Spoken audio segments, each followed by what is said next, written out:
Good morning, everyone.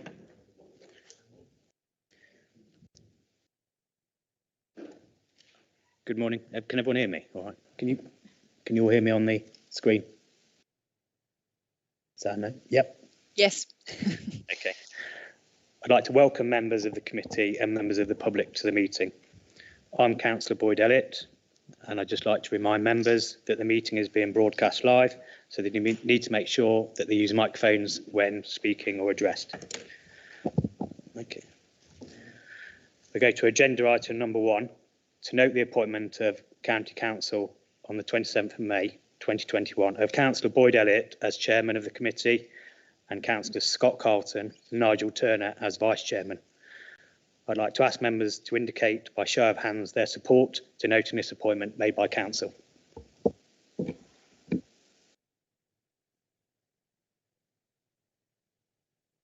Thank you.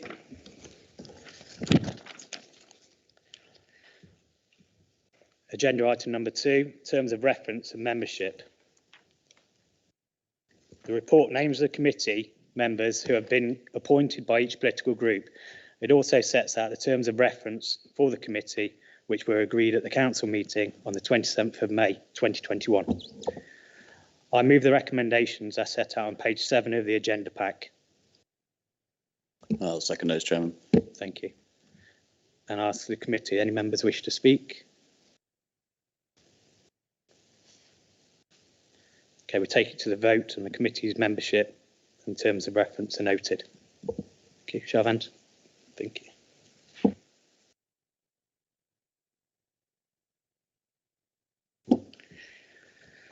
Just for members that were here last time, on the meeting of the 29th of March, could we have to agree the minutes of the meeting? I was here, so I can answer. Sybil, you were here. David? Happy? Okay, that's fine. Agenda item 4 is apologies for absences. Hand over to Jo to confirm any apologies or substitutions. Thank you. Thank you, Chairman. Today we have Councillor Barnfather, who's substituting for Councillor Moxon, and we have Councillor Fole, who is substituting for Councillor Henshaw. Thank you. Agenda item 5 is declarations of interest by members and officers. I will read the statement out, but if anyone does think they've got anything to declare later on in the meeting, then please just raise your hand. So do any members or officers present have any disclosable pecuniary interests to declare? None. And do any members or officers present have any private interests, either pecuniary or non-pecuniary, to declare? No, none. Okay, thank you. Now to agenda item 6, the introduction to Adult Social Care and Public Health Committee. Now I'm going to hand over to Melanie, the Corporate Director of Adult Social Care and Health. Thank you. Thank you, Chairman. So welcome to new members of committee and welcome back to those of you who have been working with us for the last few years. We're going to give you an introduction to the department. So today we're going to talk through what the department does, some of our key priorities, and give you a bit of a flavour about what improving health and wellbeing means. We have got the slides that are going to be shared by Jenny, so you'll be hearing me say next slide please throughout the morning. You'll also be getting to meet the service directors who are going to talk through their particular areas. Unfortunately, Sue Batty is unable to travel because she lives in Leicester, so will be joining us remotely, but Sue is there on the screen and the service directors will introduce themselves as we go through the session. And there will be an opportunity to ask some questions at the end. So can I have the next slide, please, Jenny? So effectively, adult social care and public health, what are we all about? So we are here to be improving the health and well-being of our residents. That's what we're here to do. We do that in a number of ways. So we provide direct support. So for adult social care, you're well used to us working directly with people. We also do that by working in partnership with others. So you'll be hearing from Cash later on about how we support the social care market to support other people. So some of that's about us working indirectly. You'll be hearing from Jonathan about how we work either at community level, at place level, or at population to try and improve the health of our residents. And we also work at a national level. So you'll be hearing from me a little bit about some of our policy agenda, particularly around adult social care reform. So some of what we do is try to get the best deal for the health of our population by influencing national policy and direction of travel. So it's effectively what we do as a department. Can I have the next slide, please, Jenny? So we have some budget and resources to do that, but just to talk through a few key points that are quite important for us. So the first one is that adult social care and public health actually receives very little of its income directly from government. So there's a perception sometimes that it does, but the public health grant is received directly from government, but that is often something that's announced at the last minute and has had seen a cut in real terms. It's sort of a definite cut in the last few years, but even though it's seen a small monetary increase in the last 12 months, it's effectively had a cut when you look at the price of inflation. But adult social care is funded either by people themselves, so by contributing to their care, or through council tax contribution, with some commitment from the NHS for the Better Care Fund and income streams, and some main grant. So effectively that shows you on, it's a very small actually, isn't it, the way it's translated there, so apologies for that. We can send around the pack though, but that's just showing you on the second pie chart where the money comes from that we spend. The first pie chart is trying to show you where the money goes. So most of what we do, we commission outside. So some people buy their own care through a direct payment or through personal budget. So people themselves will contract with others to provide their care and support. We'll also contract with services, and Cash will be talking through this morning about how we commission and provide adult social care services. And Jonathan and Natalie will be talking about how we commission public health interventions out there. So much of what we spend is done outside. So about 80% of what we spend is done outside of the council, and about 20% of the resources we spend through staffing. And each of the directors will be talking through what that staffing makeup looks like, what people do, and give you a bit of a flavour of that. Can I have the next slide, please, Jenny? Performance management is really important for committee, and on the agenda today you've got two reports. So you've got a report as the next agenda item about adult social care finance and performance, and you've also got some of the financial performance information, so the contracts performance from public health. But we also bring a number of other reports that give you some insight into how well we're doing. So we have what we call the Public Health Outcomes Framework and the Adult Social Care Outcomes Framework that we look at once a year, and that gives some indications that are set for us nationally that we have some local performance against. We also have feedback from other people, so we take staff engagement surveys, wellbeing surveys. We have our co-production feedback from people with lived experience that give us feedback about how well we're doing. So there's sort of wealth of information that as a committee you can judge by how well the department is run. So that there on the slide just give you a bit of a flavour. We also have sector-led improvement, which is quite important to committee. So regionally, particularly for adult social care where it's well developed, and public health was in the process of developing it but has had to pause with the pandemic, we work across the sector in the region with improving our services. So there's a process, because we don't have inspections in the same way that children and family services do. This is how we share our performance with colleagues across the region, have peer challenge, and work with other authorities to undertake peer reviews to try and assess about how well we're doing. So it's that whole evidence base really is what gets fed to committee through the committee cycle to give you an assessment about how well we're doing. So can I have the next slide, please, Jenny? So committee has been quite busy in the last 18 months. So vastly, the department's work really has been about responding to the pandemic. It's a public health crisis. So public health leadership across the sector has been essential. But adult social care, not only has it experienced considerable disruption to services because of the way we operate, it's very much about social contact, but also we've had to respond with supporting the social care market with things like PPE supply, resilience, making sure people are able to receive basic support. So the pandemic's been hugely disruptive to us, but nonetheless, there's been a number of key issues that committee have approved in the last 18 months. So this slide just gives you a flavour of that. We have a well-established culture change programme that committee approved some 18 months ago, and we've been implementing that in a phased approach. So there are 5 pillars to that. So our workforce culture change about owning and driving performance, The performance metrics, the core metrics piece of work is another pillar, and that will underpin again that report you're getting. I think it's next agenda item, setting out about how we're assessing how well we're doing. Engaging has been really important. So we've got a staff engagement programme that committee members and the chair and vice chairs are often involved in.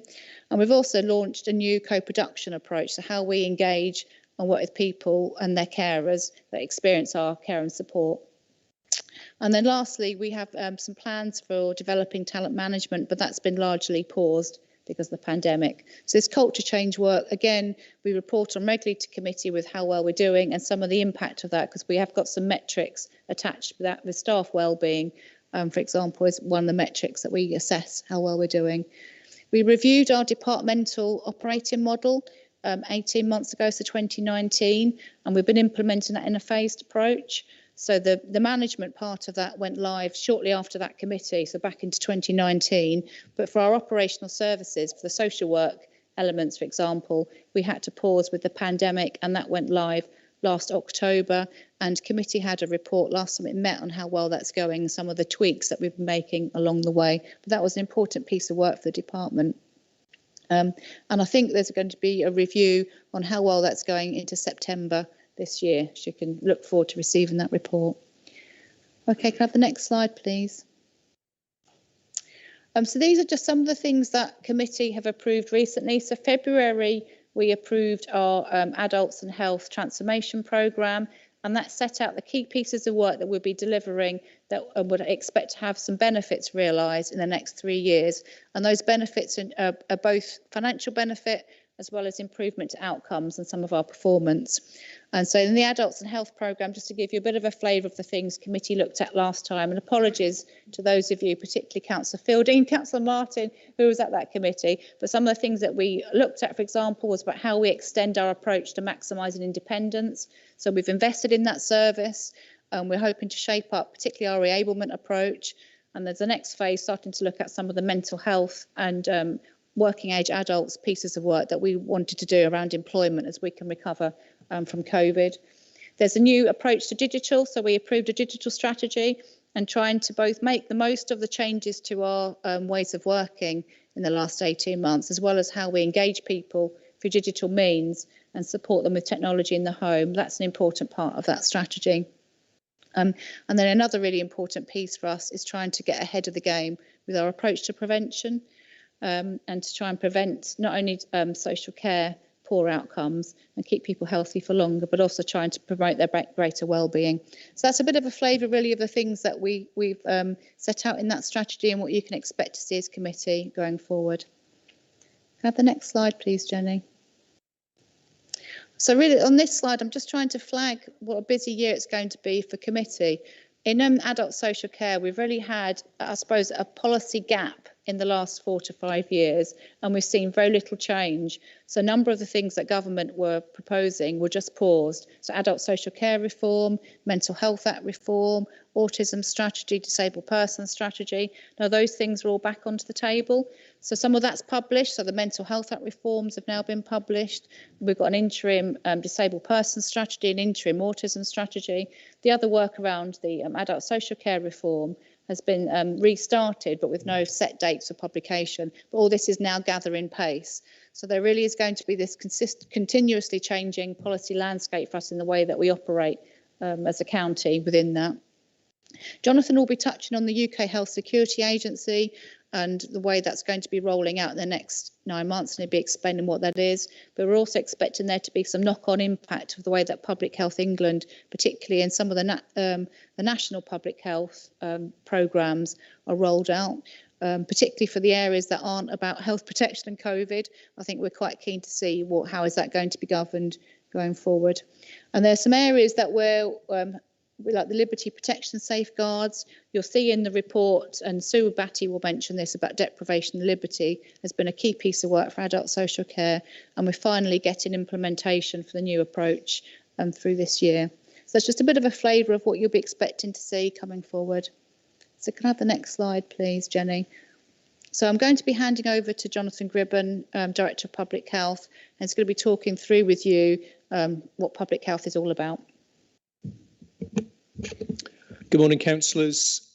Melanie's already covered that we're here to be improving the health and well-being of the population and working with the Health and Wellbeing Board, also reducing health inequalities. So that's very much our focus. Before I dive into 3 or 4 principles that I'd invite you to bear in mind as you consider our agenda, it's probably worth us, first off, just thinking for a moment about what we mean by health and well-being.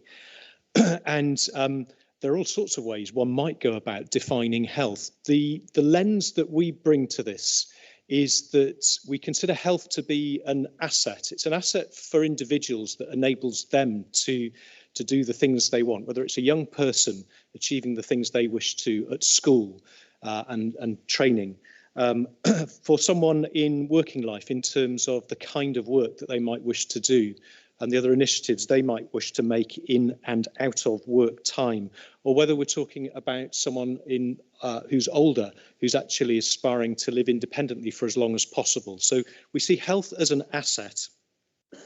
And it's not only an asset that we talk about in relation to individuals, but it's also something that very much underpins the resilience of communities more generally as well.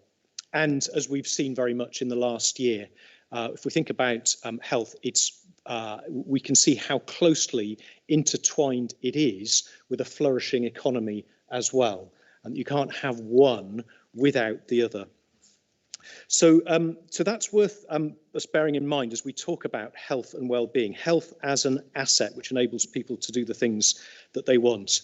So one of the principles that we have in mind in public health when we're working to improve the health of the population is keeping in mind, well, what is it that creates good health? And the chart that you can see on the screen at the moment, and which we will provide to you, provide a link outside of the meeting. Over on the right-hand side there, you might just about be able to make out a bit of a roadmap that weaves its way through a number of key influences on the health of the population, starting off with good work and our surroundings, the resources that we have available to sustain us, housing, education and skills, transport, and so on.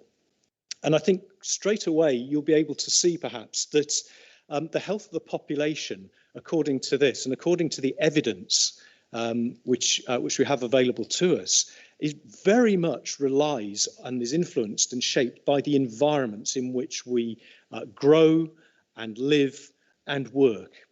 Now, our care and healthcare services are enormously important as well, as we'll hear about throughout this agenda and in other meetings too. But what we need to come back to in terms of population health and developing the health and well-being of the whole population are some of those wider factors as well. And over on the left-hand side, there's a diagram that some of you will have seen in this form or in another form many times in the past. Is a diagram which at the centre of it has individuals, and around it some of the things which have a most immediate and obvious impact in shaping their health and well-being. So to start with, in the inner ring, you'll see listed there individual lifestyle factors, and we're fairly familiar, aren't we, with how some of those go to influence the health and well-being of us individually. But outside of that, in the next ring out, is listed social and community networks. And that's bringing up the point about the importance of these wider environmental factors. In this case, in this instance, some of those social environment factors. And then in the outer ring, labelled up there, some of the general socioeconomic, cultural and environmental conditions. And that picks up some of the things which I've already mentioned over on the right-hand side here. So this is the lens that we bring to improving the health and well-being of the population, and that's a really important principle. Next slide, please. There are 1 or 2 other principles I'd like to mention to you. Towards the top right hand of this diagram, you can see that I've already talked about the extent to which health outcomes are strongly shaped by environment. The other thing that I want to mention to you is picked up over on the left-hand side of the diagram here. And that's the fact that will be very familiar to all of us, I think, in one way or another. And that's that health outcomes worsen across the social gradient. Now, I'm just going to show you one chart here using one particular outcome for one part of the population to illustrate that more general principle that we need to keep in mind.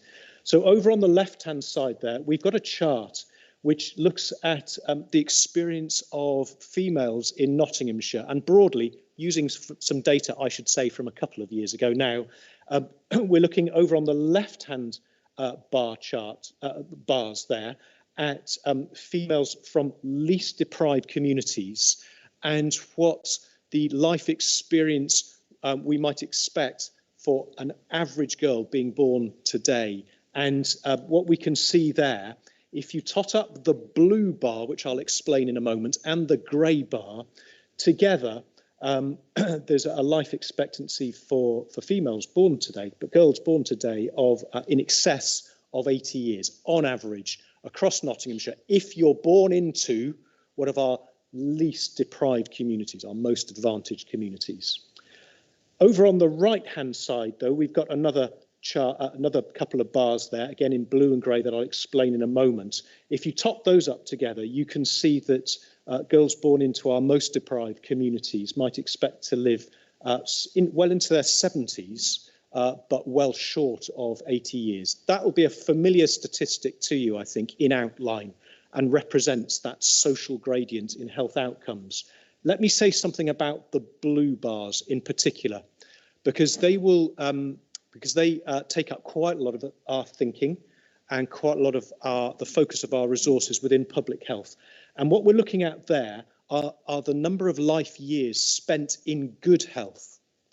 And you'll see that the difference there between the least deprived and most deprived communities is actually much greater than in terms of overall life expectancy.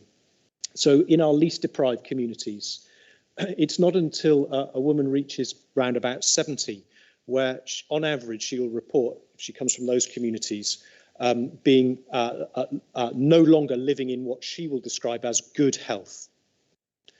Whereas in our more deprived communities, what we find is that that women in those communities report losing that good health 14 years earlier. And actually, if we were to plot on that chart where the statutory retirement age is, we find that women in those most deprived communities are losing their good health actually before they reach the statutory retirement age. So there are enormous implications there, not only for those individuals and their households and families, but also in terms of economically as well, in terms of the resilience of those communities in economic terms. So there's something in there that we need to hang on to and come back to continually, across a whole range of agendas. The third principle that I just wish to briefly draw out is shown in inscrutably small writing on the right-hand side of that. But that is the principle which I sum up as life course. And that's making the point that exposure to positive and negative effects accumulate over a whole life course. So in this committee, if we're wanting to work to promote the independence of people in older age, one of the things we need to attend to even here is keeping an eye on what we're doing to develop the well-being of children and young people in their earliest years, because actually the impact of those earliest influences accumulates over the life course. Next slide, please. You might wonder what it is then more specifically that we should focus on. I'm going to have to leave the detail of this until you've got it in front of you, but it shows in order of impact the list of preventable risks which lead to disability or to loss of life. And with the one at the top there, which where you can see that almost 15% of all of the life years lost across Nottinghamshire County by our residents in a typical year is made up of the impacts of tobacco. So tobacco still remains a really big threat and hazard to the health and well-being of our population. I'm going to list out just one or two of the others from the left-hand side there. Some of them are framed in very medical sounding terms, others of them in terms which I think we relate to more readily. So following tobacco, we see high blood sugar, and obesity and poor diet. And quickly, I think you'll be able to relate some of those to what we see going on in terms of diabetes and some of our work and across the system around obesity and overweight. High blood pressure is the next one down. Behind that, alcohol and high cholesterol. In the paper coming up shortly, you'll see a number of services that we commission which will address a number of these. Others that you might not be so familiar with, and one that comes into the analysis just this year, is low temperature. And what that's bringing up is really excess winter deaths and the number of additional deaths we see. And in many cases, as a result of people living in housing arrangements which are not suitable not sufficiently suitable to support them in old age, particularly around the temperature and the heating and so on. There are others there that we'll come back to in due course. I won't go into any more detail on those just now. Next slide, please. So in terms of where we should focus our efforts, some of that is indicated by what I've just shown you. Another way that I find quite helpful to think about this is in terms of the things which most directly, the risks which most directly impact our health and well-being. Some of those, if you're talking to perhaps a physician or a scientist, they would probably group into that green box there, and we'll talk about high blood pressure, high cholesterol, anxiety and depression having a very immediate effect on health and well-being, and certainly those are things that we want to work on. We also in public health work on some of the causes of those risks, and you can see those grouped into the pale blue box. So smoking that we've already talked about, poor diet, lack of physical activity, substance misuse. They also have a pretty direct impact on health and well-being, but they also have an impact on some of those things that that a scientist or a physician might be working on in the green box. But actually, we also need to take a step back as well and think about the causes of those causes. And those are captured in the yellow box, and you'll see those talked about and addressed in a number of agendas that we cover here. So lack of social support more generally, or poor social networks, psychosocial issues such as low perceived power, loss of meaning or purpose in life. And in fact, if we look at the red box and we can take a step even further back, we see some of the things which are risk factors for some of those things in the yellow box. So in this committee, you'll find us from time to time addressing all of those different factors, whether they're things which are more meaningful and resonant to a doctor or someone working in a biomedical kind of environment, or those more working in a community or social setting. Next slide, please. And I'll just briefly mention then some of the things which we'll be working on. In a moment or two, you'll hear a paper for committee, which is really around establishing a COVID-19 response service, and that's very much what I'm taken up with in over the next 2 or 3 months. But increasingly, as the rest of the system moves on from thinking about COVID response to getting into COVID recovery, I'm also, and my team are also re-engaging with the integrated care system, and I'm most particularly working on their health inequalities plan. Melanie also mentioned earlier on the important work that we'll take up around the joint strategic needs assessment, and that's something that we use not only within the local authority and within the Health and Wellbeing Board, but which the integrated care system and our local NHS partners are very interested in. One of the reasons they're interested in it is because for 2022, we need to be refreshing the joint health and wellbeing strategy, and Councillor Doddy will be very much leading that from within the Health and Wellbeing Board, who have a statutory duty to produce that joint health and wellbeing strategy. We'll also we'll bring to a conclusion the review of the integrated commissioning function, which we host within public health around children and young people.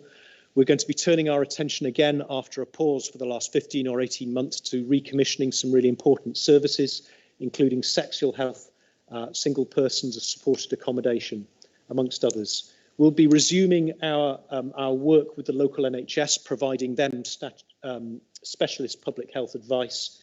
And also, as Melanie indicated earlier on, we'll be giving fresh attention to how we strengthen the oversight of health protection functions, some of those functions which get delivered from within the local authority, but some of those functions which get delivered by other partners within the local health system, but where the local authority and the Director of Public Health have some statutory duties to ensure that those arrangements are secure. So as we see the UK Health Security Agency established later this year, I think there may be some implications for us that we'll need to take into account. And I think that brings my slides to conclusion. So it's over to, is it Sue for the next? No. I beg your pardon, Ainsley. Good morning, everyone. I'm Ainsley McDonnell. I'm the Service Director for Living Well and Provider Services. So if I'll just give you a bit of an overview of my services. So our Living Well services deliver the council statutory duties as defined by the Care Act, and that will include things like care and support assessments, care planning, safeguarding, mental health act assessments, mental capacity and best interest assessments. Living Well teams operate in all areas of the county. They're geographically based across North, Mid and South Notts, and they're very much aligned with our key partners such as health, housing and voluntary sector. And we're doing that through local coordination and our local primary care networks. And that's a really important element of our work, so that we're working in a really joined up way as far as possible, and that we're not working, in sort of silos, and that actually we put the person at the heart of the discussions that we have between us. The Living Well services are comprised of what we call multi-specialty teams. We had a change to our staffing arrangements back in September of last year. Previously, our teams were very much set up that you would have a learning disability team who sat separately to the mental health team, who sat separately to the physical disability team. Now our teams work much more jointly, so within one geographic team you will have specialist social workers who have a particular background in learning disability, but they'll be working with colleagues with a mental health background or a physical disability background. The rationale for doing that is that people don't come to us just with one issue. People are very multifaceted.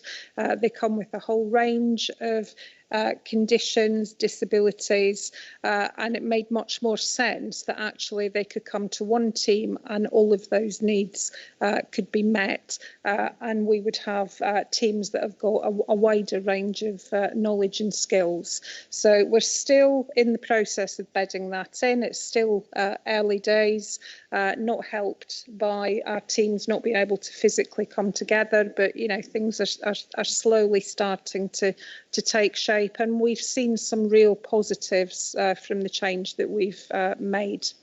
The key aim of the service is to, get people the right service at the right time, first time, with very much a strength-based approach. So looking at people's strengths as opposed to their deficits, and a real can-do attitude, and really looking at how we can maximise people's independence as far as possible.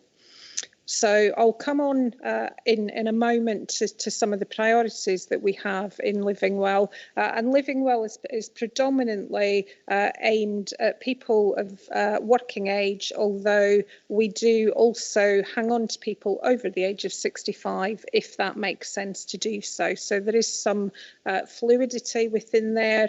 And the Living Well service also has responsibility for what you might have heard of as our transitions team, which is now our Preparing for Adulthood service. So we also start working with people before the age of 18 in order that we can support them and their families to plan for adulthood. On the provider services side, our provider services are our internal adult social care provision. So we have 10-day services across the county. Some of you may already be familiar with our day services, and our day services provide people with opportunities to get out and do something during the day, maintain their social connections, develop or maintain their independent living skills, have their care needs met, whether that's personal care or sometimes it's around supported meal times, and it also provides a very important break to carers. Those services are integrated across both age and disability, so we don't have separate services for older adults or separate services for a particular disability or condition. People come together within the same building, sharing the same resources, and quite often some of the friendships and connections that build from that span ages and span people's skills and abilities, which is really positive for us. In addition to the day services, we have our county horticulture service, otherwise known to many as Brook Farm, which is in Linby. Brook Farm also has an additional satellite site in Balderton in Newark, and this service supports adults with disabilities to gain employment skills or work readiness skills, whether that's in horticulture, retail, food preparation. There's a whole raft of things that we can offer people, and it really is very much focused about how we support people with disabilities to get into the workplace. We have 3 residential short breaks services across the county, and they provide respite care 24 hours a day, 365 days a year. And as well as providing good quality care to people, the services also offer a range of activities to enhance people's stays. And all of those services are rated as good by the Care Quality Commission. Our Shared Life scheme helps adults who need support to live more independently in the community, and it provides a really good alternative to residential care. Now, in effect, what it means is that people live in a family home with a family. They become part of that family. It gives them more opportunities to live in a community. And sometimes, those arrangements may not be full time. It may be that people go and have their sort of short breaks or respite care needs met within that type of setting. Or it may be that they go to this Shared Lives family for daytime support. And this scheme is currently rated as outstanding by the Care Quality Commission. So we've got, a range of really good services. In addition, we have one small residential care home at Church Street in Eastwood, which provides 8 long-term placements for people with learning disabilities, and that service is very long established. It's very much part of the local community in Eastwood, and very much liked by the people who live there and their families. In terms of our priorities at the moment, can I have the next slide, please, Jenny? Sorry. So we've got a range of things going on, not least recovering from the pandemic and getting things back to normal. As I mentioned, strength-based approaches is very much our key priority at the moment, and we're embedding that throughout all of our services. We're also doing an awful lot of work on mental health, which is very topical currently. We've certainly seen our demand for mental health services increase as a result of the pandemic, not surprisingly. So we're working really closely with the Mental Health Trust to develop a really robust adult and older adult community mental health offer, and that work's ongoing. Alongside that, we've made quite significant changes to our approved mental health professional service, or AMP service, in that we're moving to a 24/7 model. Previously, the service operated Monday to Friday, usual office hours, and then the council's emergency duty team picked up out of hours. We're now in phase 2 of that development, and the team are now currently working 8 a.m. to 8 p.m. and then the next phase, which will take place in a few weeks, is that time will be extended to midnight, and then we'll go into overnights. As Melanie mentioned, the Mental Health Act reforms have now been published, so we need to consider how we implement those. I mentioned the transitions or preparing for adulthood service.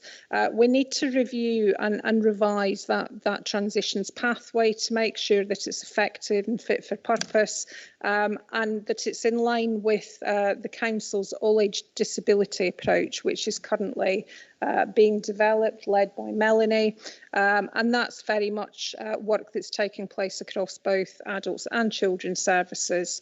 And again, we need to continue with our development of those partnerships through our local area coordination. Next slide, please, Jenny.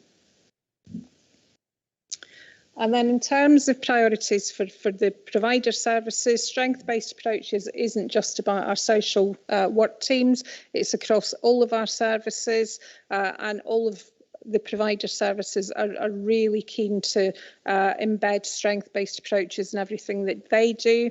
We're currently working on expansion of the shared life scheme. Historically, it's tended to be favoured by people with learning disabilities and their families.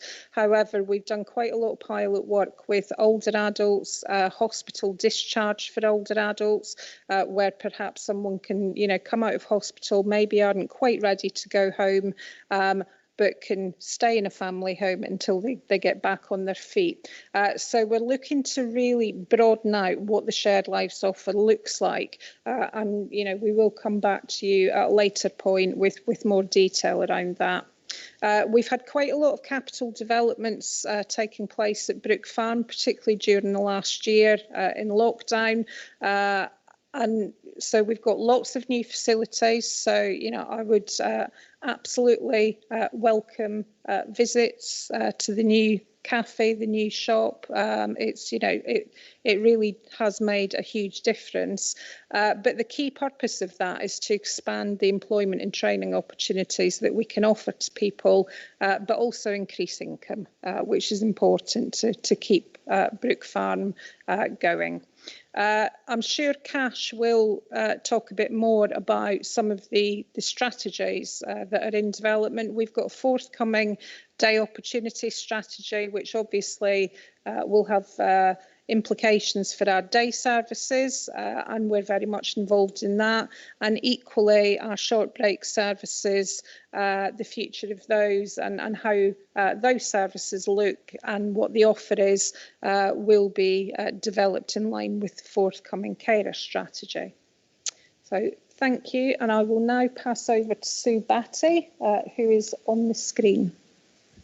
Thank you and good morning. Yes, my name's Sue Batty and I'm the Service Director for Ageing Well Community Services. Both Ainsley and I do have some services that support across adults of all ages, but the majority in my area are for people aged 65 plus. So it is a national success story of how improved technology and health interventions has led to people living longer.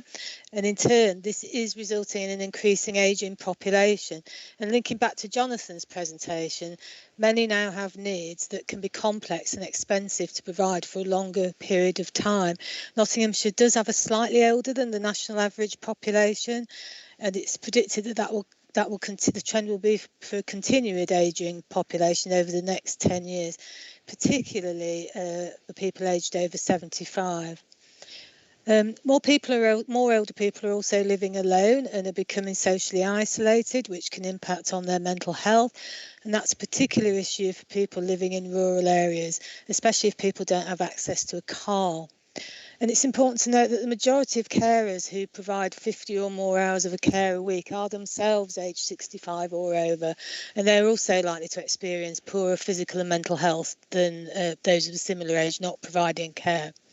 So considering all of this and the things that Jonathan talked about, causes of the causes, when my managers and I looked at what the indicators might be of the service going forward, we came up with the ones that are on the slide, and you'll see a much greater focus on themes of working with people to plan earlier for later life, supporting to people to engage in their local communities, our teams having more of a presence in those local communities, and the use of technology, etc., making sure people are staying well, healthy and active, as well as prevention and early intervention and independence that we've done previously. Can I have the next slide, please, Jenny? So as part of our new operating model, we brought together a number of services into one that we called Maximising Independence Service, and this is for people, adults of all ages. And the aim of this service is to work with people for just a short time to improve their health and well-being, get them back on track, maybe after a period of ill health, and then avoid the need for further ongoing, more formal support. It's probably best illustrated by a short example. So I've got Jenny's story there. Jenny had a bad fall, left her with many injuries, and she really struggled to do all the tasks of independent living, and her confidence had really taken a knock. So in an old model, we might have put in home care, but instead the Maximising Independence Service worked with her, and they started having conversations about her life, and she started telling us about some of the challenges she had battling alcohol and the consequences of this. She talked about her strengths and what was important to her, which she was particularly important to her was her home and her appearance. So the service agreed some goals that tapped into the direction Jenny wanted her life to go, to help her cope and learn to do things a bit differently. So a very simple thing. Jenny couldn't clean her home because she couldn't lift her vacuum, and she didn't have money to buy a new one, so that was replaced. Learning computer skills really increased her confidence and access to lots of things, and we did a benefits check that maximised her income. At the beginning of the service working with her, Jenny had thought that she'd need ongoing support forever, but her confidence grew, and seeing the small successes have changed it. So she's now working hard on her longer term goals to get a job, buy a car and stop drinking, and she's well on her way to this, and has already reduced her drinking significantly. So that's an example of what the service does. Can I have the next slide, please, Jenny? So I also have, similar to Ainsley, community teams, which are made up of qualified and unqualified social workers and OTs working out in the community with our partners. And there are 17 of those. 14 are linked to the primary care networks, linking closely with health partners, and 3 are in integrated community health and social care discharge hubs. All these services would have been co-located, but obviously we've been working virtually during COVID, and the teams really work with people. They're increasingly becoming proactive and strength-based in terms of doing the support plans and assessments for people that need it. And they also actively review the support that's in place is meeting people's needs. They undertake complex safeguarding work as well. I also have some centralised county-wide teams. Melanie mentioned that there's a team that manages the deprivation of liberty safeguards. This is a framework and a process for anybody who is in hospital or living in residential care who doesn't have the mental capacity to make decisions about their own care and treatment. Going forward, that will be changing to the liberty protection safeguards. I'll say a bit more about that later. We have a particular service for adults who are deaf and visually impaired. We also have our adult care financial services, which we've got a report on, so I'm not going to talk about that much. And we have the multi-agency safeguarding hub, known as MASH. We have our adults team with that. And also we host the strategic safeguarding team, which facilitates the work of the Nottinghamshire Safeguarding Adults Board. These are slightly smaller teams because they're specialised areas, so we work across the county. Can I have the next slide, please, Jenny? One of the themes for the teams is to reduce the inappropriate use of residential care, and we did some work to look why people went into residential care, both long-term and short-term.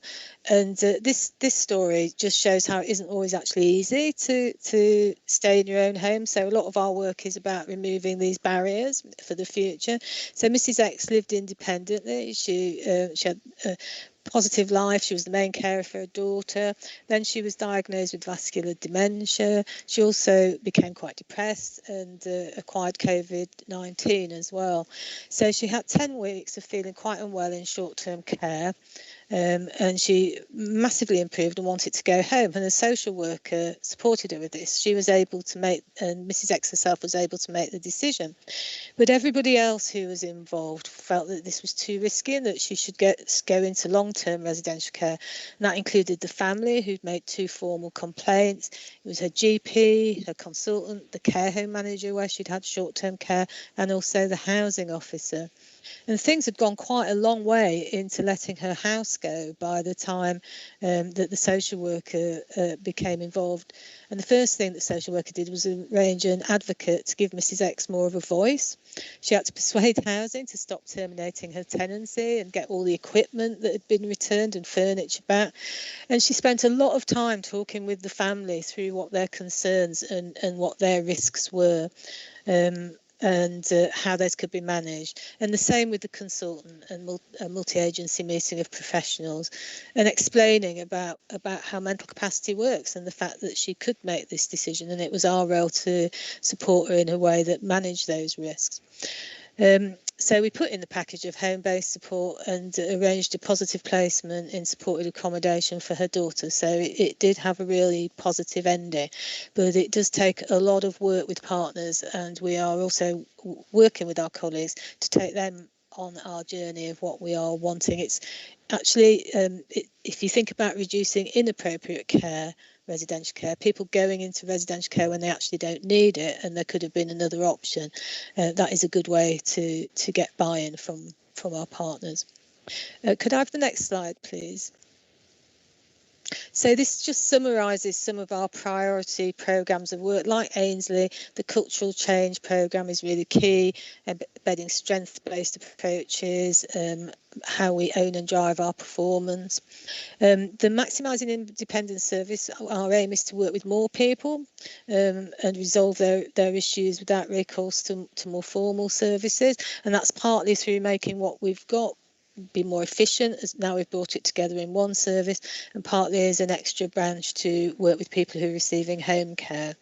I've talked about reducing the use of inappropriate residential care, and then the liberty protection safeguards will replace DOLS, and that's due to come in April 2022, and there will be quite a lot of changes. So it will apply wherever you live, whereas DOLS just applies if you're in hospital or in residential care, and other partners will be required to actually undertake the functions, where at the moment DOLS sits exclusively with local authorities. So there'll certainly be more coming through to committee on that in the following months. And then the work with our partners is around hospital discharge. We've had some real positives in a new hospital discharge model was launched by the NHS, and we've seen some good things come from that. But what we need to do now is understand how can we actually make that sustainable, and how are resources going to shift to enable that.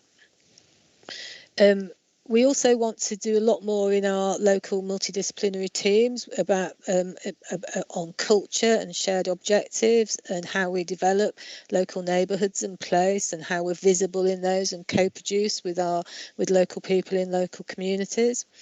And that will tap again into all of this work. Really, we'll be working with Cash's team as well to make sure that we're developing the right sorts of services that will support people to age well at the right time. Okay, so the next slide, I think that's over to Cash now. Thank you. Thanks, Sue. Good morning, members. My name is Cash, Service Director for Strategic Commissioning, Quality Market Management and Service Improvement and Quality Practice. So it's quite a long title, and I will aim to just give a quick overview of some of the priority areas that relate to my service portfolios. In the presentation you've had, there's been mention of cash many times, so hopefully you've already got a bit of an early preview of what some of the key priorities. Firstly, I'll talk very briefly around integrated strategic commissioning. Again, in essence, this is around the commissioning team is to will aim to provide strategic direction to the department around what are the strategic priorities for adult social care, but also more broadly around integrated commissioning. There's lots of emphasis around how we can commission rather than commissioning on a departmental level. How can we commission more broadly with public health, with housing, and with NHS health services? And there's been many attempts historically to do this, and some have worked, some haven't. And again, the emphasis will be to how we continue to support that journey going forward. Also, I think Melanie earlier on mentioned, in terms of commissioning, is a vital role. In essence, 80% of adult social care resources are used to commission and fund contracted services. And in the main, these services are regulated services under the Care Act or non-regulated services, which are more community, can also include community-based services. And so the team have a range of activity and strategies to support that work going forward. The second area of my portfolio area is around quality market management, and there is a report later on to talk about in more detail around the work around quality market management team. But in essence, the Care Act requires adult social care to ensure that there is a sustainable, quality and diverse care market for both regulated and non-regulated services.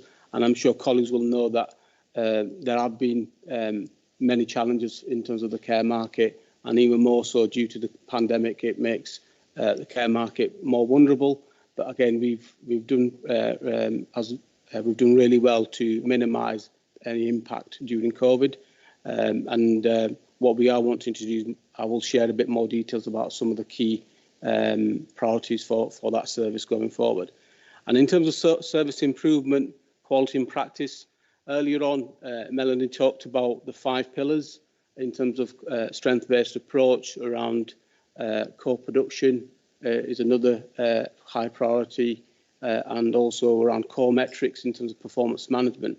So those 5 really key pillars are, in essence, the service improvement team, quality practice team will support the department in ensuring that we embed those 5 pillars right across adult social care. And again, I'll briefly talk a little bit more about some of the specifics around that. In terms of integrated strategic commissioning, more specifically, I know Sue briefly mentioned one of the key priorities about rapid discharge, discharging people from hospital. That's a key feature within the NHS, and in essence, that can't be done by work with just one single organisation. It's a really integrated approach with health on that. And at the moment, we do really well in Nottinghamshire in terms of discharges. But again, we want to be best in class, so we want to continue to work on that front. Also, there's work around joint strategies around carer strategy, and that work has just commenced. And we also have a number of contracts that will come to an end, and a year before they come to an end, we start to plan, review those contracts, understand what they're delivering, how can we get value for money, how do they meet the needs of our residents and our population. So we go through quite a long process of recommissioning those contracts, such as the community equipment loan service is one, care homes and carer services. And the team will go through a process of engaging residents and using our needs assessment data that Public Health produce to inform what the future direction of travel for those contracts. In addition to this, we have a number of other strategies. We've autism strategy. We expect that to be published by the government later this year, and again, we want to use that to develop a more local flavour strategy with our partners. So that work will commence. and also day opportunity strategies are a key priority for the department, and so there's further work around that. In addition to this, housing with care and support, we have a housing with support strategy approved by the committee in 2019, and we are wanting to use that strategy to inform future commissioning intentions around accommodation, and in particular the care and support component, and work with our partners, particularly district councils, borough councils on that. Also, what you've heard today is a number of key priorities around prevention, co-production, digital strategy in terms of technology-enabled care, and also around direct payments, which is around personalisation agenda. All of these are really ambitious programmes of work, and again, we'll be looking to implement and develop those going forward as part of our supporting independence work. Just next slide. So in terms of quality market management, there are three distinct areas that I'll briefly cover. First of all, the quality market management team for the past 12-14 months have been working very hard in terms of crisis response as due to the pandemic. But as we are now moving to more business as usual, we need to have arrangements in place that as and when the market, if the pandemic and the infection rates do increase and there are outbreaks, we have arrangements in place to respond to that effectively. So that will be one strand of work about ensuring that we have arrangements in place to responding to any further challenges to the market as a result of the pandemic. Secondly, we are wanting to move back into business as usual around quality visits and quality assurance.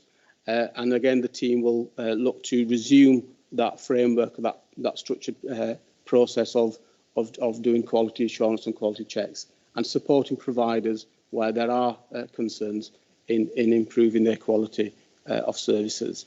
And thirdly, around quality market management, it's quality market management team and the commissioning team will work together to formulate our market position statement. So this is in essence key messages to the market about what we want from the market.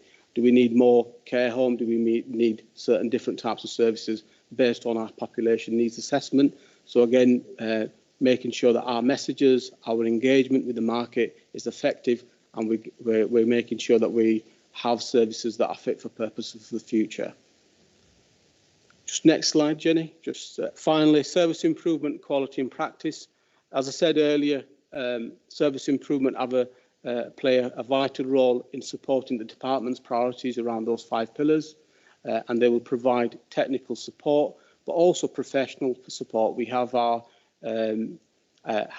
principal social work lead and our principal occupational therapist lead as well around that professional advice and support in embedding those 5 pillars right across adult social care.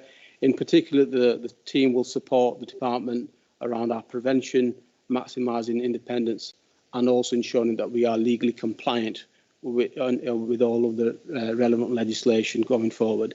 What I have also found is that some really amazing work has happened around digital in terms of simplifying our processes and ensuring our using digital solutions to ensure that our processes are more streamlined and more clearer and more integrated with the health partners. So there's been really, really good work, and there's again, that's a really good foundation to further build on that, and the team will continue to support that. In particularly, we are a key priority you've heard earlier on is a digital strategy for adult social care at the heart of this. We want to really develop and shape that. And finally, quality and practice. I mentioned earlier, we want through our service improvement, but also through our professional colleagues, is to ensure that there's an effective rollout of our cultural change programme, particularly around strength-based approach. And also one of the other key priorities for the department will be around developing a quality assurance framework for social care practice, which again will ensure that we are evidencing high quality practice through our adult social care. So that's a really ambitious programme of work, and those are the three key areas for my service areas.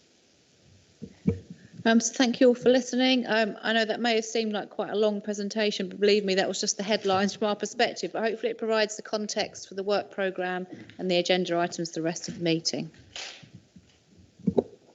I'd just like to say thank you to Melanie, Jonathan, Ainsley, Sue and Cash. A great presentation. An awful lot to take on there. But before I open up to any questions, I think it's just great all the hard work that's been undertaken during the last year, which has been extremely difficult, but more importantly, the appetite and the ambition that our officers have going forward in recovery. And some of the aspects mentioned, I'm really excited. The co-production, that's a huge piece of work that's being done. I'm looking forward to the supporting younger adults and the transition. Something I've always been passionate about, from children and young people as well, and our day services. So, I'm going to open up to any members. Anyone got any questions? Kate. Yes, thank you. Yes, for somebody who doesn't sit on this committee and doesn't know about it in depth, that was really, really interesting. So thank you. Thank you all. And as you just said, Boyd, I think the thanks need to go out both to everybody in this room and to all the team in adult social care and public health. They're doing a fantastic job, because it's difficult anyway, isn't it? But certainly in the last couple of years, it's been even more difficult. Okay, just one or two kind of questions and observations. I'd certainly like to come and visit Brook Farm. Thank you. I'd love to go and do that. One of the things that jumped out at me, and I kind of knew it, but to see it kind of written, it was actually quite shocking, was Jonathan's slide, particularly about public health and some of the things that impact on public health, particularly around disadvantage. And I just wonder to what extent those priorities are kind of fed in across the board. I don't actually see that set out in the work programme, and presumably it's under one of these headings in the work programme. That might be better to be made a bit more explicit, because clearly they need looking at and kind of scrutinising more, and don't they, we need to understand that better, that relationship, because to have that kind of health disadvantage and inequality is appalling, isn't it? I think something that, I know it's hard to tackle, but I understand as well that in the pandemic that's actually got worse too. So it's something that isn't going to go away in a hurry. This is perhaps a little bit of a naughty question, but I thought I just really wanted to ask it. But one of the things that struck me, being new to this and actually reading the reports, is that an awful lot of the funding you get is, I was going to say ad hoc, or it's ring fenced. It kind of comes in kind of lumps. And I know that there's been a lot of talk over a long period of time now about the government getting to grips with the way that social care is funded. And clearly, to make it easier, more streamlined, more joined up, I don't know what the word is really, it needs to happen, doesn't it? I think everybody in this room would probably agree with this. So I just wonder, Melanie, for anybody else, if you've got any inside information about how far forward that is. I know that there's a bit of disappointment that it didn't kind of pop up in the last kind of government pronouncement, but I know that's just been going on for a number of years. So I'd be really interested to see how far that's got. And particularly in relation to the ICS, because again, that's been bumbling along. There's been all sorts of rumours about what might happen and, who might take over the current local authority roles in terms of social care. So it'd be interesting if you have any inside information, if anybody does, about how that might be kind of that might be going on. I want to just because clearly I'd say there probably needs something structural happening here, doesn't there really? And I'm saying this at kind of government level. And of course, one of the other things that's popped up, and I think we perhaps might raise this a bit later on, is what happens then is a lot of the posts. I know some of this is around COVID, which makes it more difficult. A lot of the posts aren't permanent in the perhaps agency, which has an impact on the workforce that I think we all recognise that actually isn't always good for staff morale and well-being. I wanted to ask as well, particularly about autism strategy, and this is something that's actually been mentioned to me quite recently.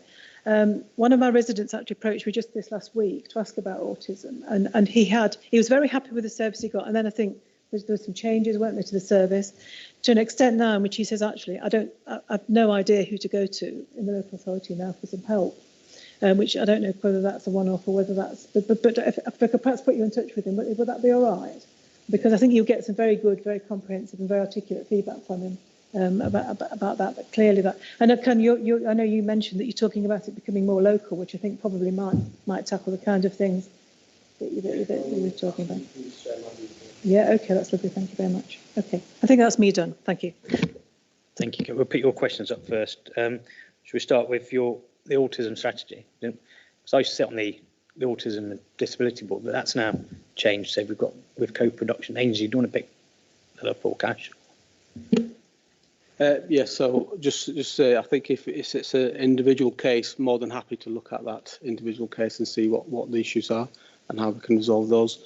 In terms of the autism strategy, as I mentioned earlier on, we do have a decent indication of what the national strategy priorities will look like.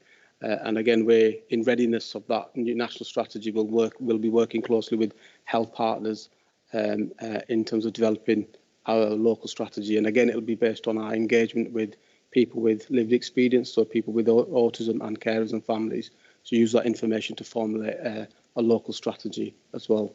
So that's the plan. And then back to your first points, Kate, the funding, government funding, obviously, when funding is available.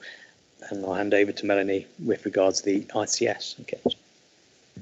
Yeah, so and thank you, Councillor Fole. So a couple of issues there. So first of all, with the ICS, we are expecting a decision from the Secretary of State in June, and we are midway through June, so hopefully it's imminent, around the determination of the local geography, which obviously is quite an important issue for Nottinghamshire. And then within the ICS, we also have what we're calling a transitions planning group, which is looking at those changes through the white paper and the consultation and how we're going to plan for implementation of those locally. So this committee heard an update from me in February, which was just describing the impact of that bill potentially on adult social care and public health. And then myself and Councillor Doddy and Councillor Elliott sit on the ICS board, so we're bringing some updates as that work emerges.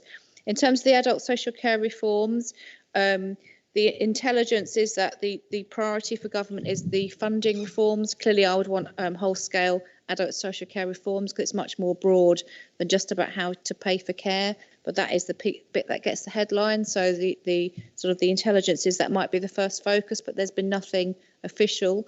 We've had a number of meetings as a department because our modelling on the Care Act from several years ago was sort of held up nationally. So we've had some meetings with different leads, civil servant leads within government to talk about the modelling, but there's no clear view about what the proposals might be at this stage to share with committee. And then I'll just sort of finish on public health and inequalities, and I will ask Jonathan to pick up in a moment.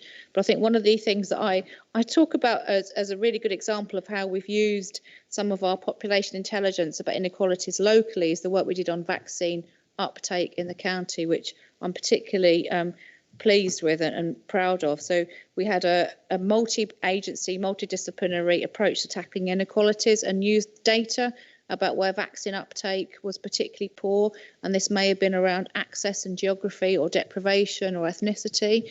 And that work led to some real action that translated through care partnerships between social care, community leaders, GP practice, a whole range of people involved. And they used that data that was sort of sourced around the inequalities and public health intelligence, and working really closely with health analysts as well. And that drove some real action on the ground and led to the inequalities bus, which you may have seen sort of touted around. So what we're really hoping is that kind of modelling will translate as we recover into how we might tackle some of those inequalities going forward. But I'll let Jonathan sort of talk through, how important we think in inequalities is going forward. Thank you, and thank you for the questions and observations that you made. So briefly, just to emphasise that a number of the services that you'll hear about in item 9 shortly will be addressing some of these health inequalities. And for example, things like NHS health checks, the vaccination immunisation programmes, not only around COVID-19, but around a number of childhood communicable diseases as well. And our stop smoking services, for example, all of them are set up in a way to reduce health inequalities. But I welcome your observation and challenge around that. I think some of the other things we're doing have a longer will have an impact over the longer term. So, for example, there's work which we paused largely over COVID-19 pandemic, but around air pollution, for example, or other work that that we commission around domestic abuse, some of the preventative work, for example, in schools and with young people, for example, to change, again, to influence the environment in which our young people are growing up in. So welcome your observations and your challenge around that. In terms of seeing it reflected in the work programme, Melanie mentioned earlier on the Public Health Outcomes Framework, which actually provides a set of metrics and indicators which are really about those things we can influence, which will improve healthy life expectancy and reduce inequalities in healthy life expectancy. So those metrics are available for all local authorities across the country and allow us, it's perhaps the wrong word to use, but anyway, we can compare ourselves against other local authorities. In an ordinary year, we would bring an update on that once a year. We missed out on that last year. It may be that Chair and councillors will wish to ensure that that's included in the coming year or so. And alongside that, I might also mention, building on Melanie's comments around the integrated care system. So I have been able to start to re-engage with colleagues within the integrated care system around the health inequality strategy more precisely, and that again might be something which councillors will wish to hear more about in the months ahead. And then finally, just to mention, I will be ready or pleased to advise Councillor Doddy and Councillor Elliott, because some of the work around health inequalities will straddle the Health and Wellbeing Board and this committee, and they'll perhaps just wish to work out what goes where. Thank you. Thank you, Jonathan. I've got two more questions. I'm aware that a lot of this, some of the questions may get covered later on in the agenda. So I'll go to Councillor Martin first, okay? Thank you, Chair. Congratulations on your new post. Yeah, thank you for a very comprehensive report from all officers about the health care provision from the County Council. The inequalities is quite a prevalent issue, and that information really could do with being shared with the local planning authorities, because they obviously plan ahead and provide the facilities that people rely on. So one of my main concerns is whether we are robust enough to to deal with the domestic abuse and the mental health side. You know, do we think coming out of the pandemic that we are robust enough to deal with that emerging problem, because that's just going to get bigger? And also as well, during the pandemic, the release process from hospital for patients was shortened. Has that been reset to what it was before now? Are we confident that the assessment process for releasing people from hospital is back to where it should be? You know, I mean, I know we've got the start package in that process, but during the pandemic, when the emphasis was on releasing beds, that was quite they shortened the process for releasing people. Are we confident that that's in the right place where it should be now? Thank you, Chair. Thank you for the question. Hand over to Jonathan for the emerging planning and then to Sue for the discharge. Do you mean discharge when you say release? Okay, yeah, thank you. Councillor Martin, on the first question then, which was around the health inequalities and making sure that partners across the system have access to that information. Yeah, thank you for the observation. And yeah, we are pleased within public health to facilitate the work around the joint strategic needs assessment, which is a statutory duty overseen by the Health and Wellbeing Board, and which you're fully aware, I realise. So that joint strategic needs assessment is a really important piece of work. It's not even a piece of work, it's an ongoing process. And in that, we articulate health inequalities, amongst other things, across Nottinghamshire County. It's one of the reasons it's an important process and piece of work is because our local NHS have a statutory duty to give regard to the recommendations in the JSNA when they're commissioning.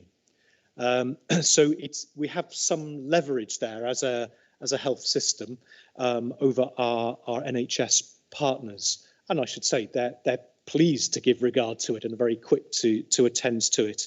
So that's another piece of work which will be stepping up again. In the meantime, the Joint Strategic Needs Assessment is something which any member of the public or councillors can take a look at right now. And it's published on nottinghamshireinsight.org.uk. And if you Google that, it'll take you to some pages and you'll see Joint Strategic Needs Assessment set out there in a section of its own. And that covers a number of themes. Thank you. Sue, do you want to talk on the discharge from care? Yes, thank you, Chair. So when the COVID emergency hit, we had a new hospital discharge model that the NHS required us to put in place rapidly. And some of our hospitals were nearer to that model than others. And the main changes, the old and the new model, were all about getting people home on the day that they were well enough to do so. But with the model prior to that, there were some things built into it that gave social care warning. So we have got slightly a new process. And the other big change is that we're not doing lots of assessment while the person's in hospital that could be done once they're home. To go even further with getting people home when they can go home rather than go into a community hospital or temporary bed, if there are people that we could do that for. So when it was the pandemic, in order to do that, that requires more community resources, and we redeployed some of our, for example, our community reablement and built on and added some temporary resources in the hub, so we had enough social workers working with people with some of the temporary COVID model to enable that. So now we've moved our resources back to the community because we're not in that urgent scenario, and the temporary funding is decreasing. We are working closely with health to identify how we will get a sustainable model that will enable us to get to those objectives, which people are going home and they go home on the day that they're well enough, and we're not over assessing while the person's in hospital. And that will require a shift in resources and some discussions across partner agencies, and that was partly the work that Cash referred to. What we have done so far is agreed what the core model will look like with all the chief execs of all the partners involved, including both local authorities. We're doing a needs assessment, and we're working really closely with Cash's team to set that out so that we can start to move towards it, particularly for October in readiness of winter.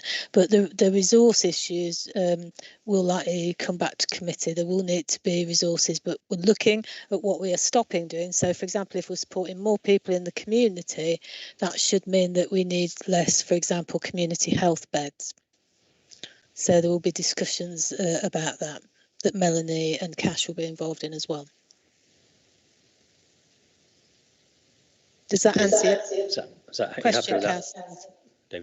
Yes, thank you, Sue. Thank you. Last question then from Councillor Turner, please.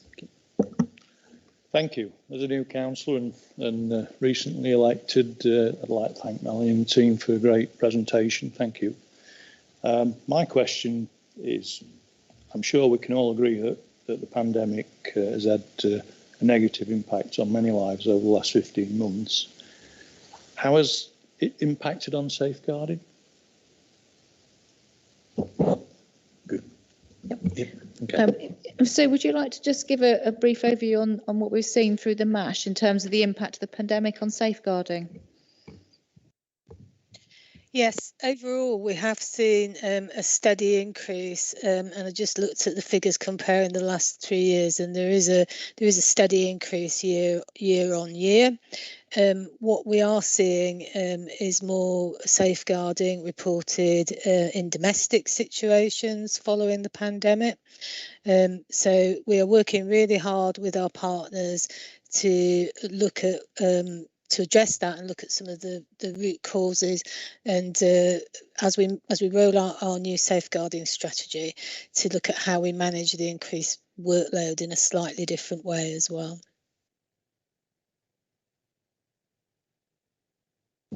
Right. Last question then from Councillor Carr. Just very briefly, I was interested to hear Jonathan talking about air quality. As councillors may be aware that it's the statutory duty of boroughs and districts to produce air quality figures. And if it's anything like Broxtowe Council and the other districts and boroughs, it gets reported like it will be tonight at Broxtowe. It gets reported it's about that thick, and all the councillors sit there and go, well, what can we do about this?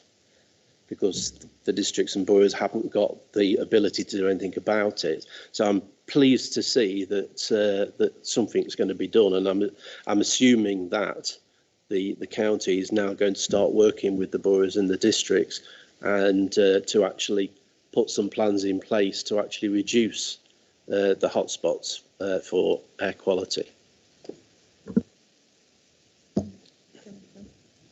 Jonathan will pick that up, but yes, we are, and that was one of our main things in the full council we've just had about the greener and the climate and the environment. It's a massive issue for us. But I will hand over to Jonathan. Thank you, Councillor. And just to say, the statutory duties of the districts and boroughs are really important. Those statutory duties tend to focus on air quality management areas where there are either already exceedances or the risk of exceedances. For example, out around Trent Bridge, to take one example. Of course, what we've learnt over the last decade or 15 years perhaps now is that really there are no completely safe levels of air pollution, and I think that's really that's the profile of the agenda, and also give us a sense of more broadly the other partners who need to be involved in this to actually shift the dial on that. I'm pleased to say that the commitment of the council made recently will be building on rather than starting off for the first time partnership working between councils. And in fact, the air quality agenda is something which districts, boroughs, county council and city council together have worked on.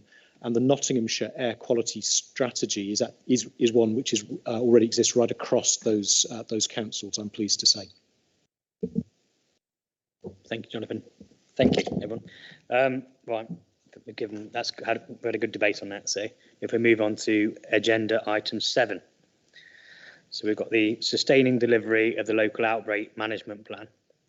The report describes the proposed services arrangements required to sustain the delivery of the local outbreak management plan over the next 24 months, which will sit alongside the council's wider approach to recovery.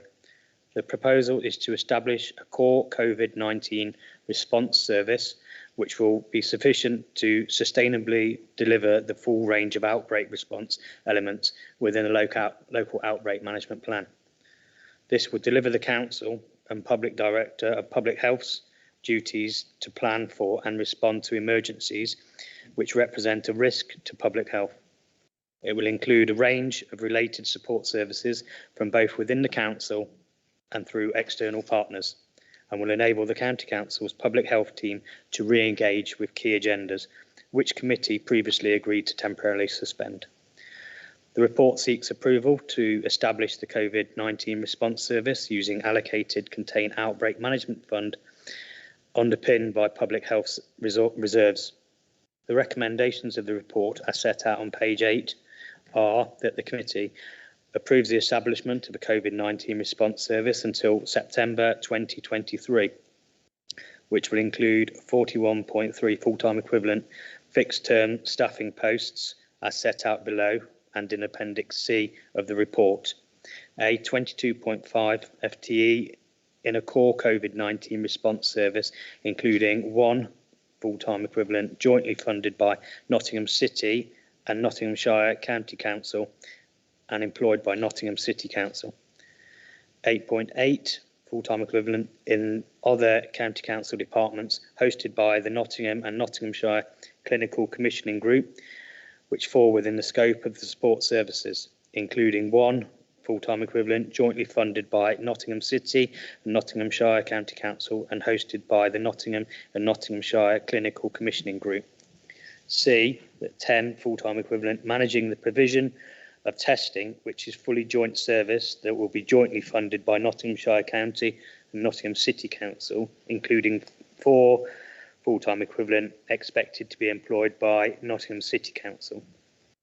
The second recommendation approves the use of Test and Trace grant and Contain Outbreak Management Fund to fund these arrangements for 24 months until September 2023 at an estimated local cost of £6.48,277,000.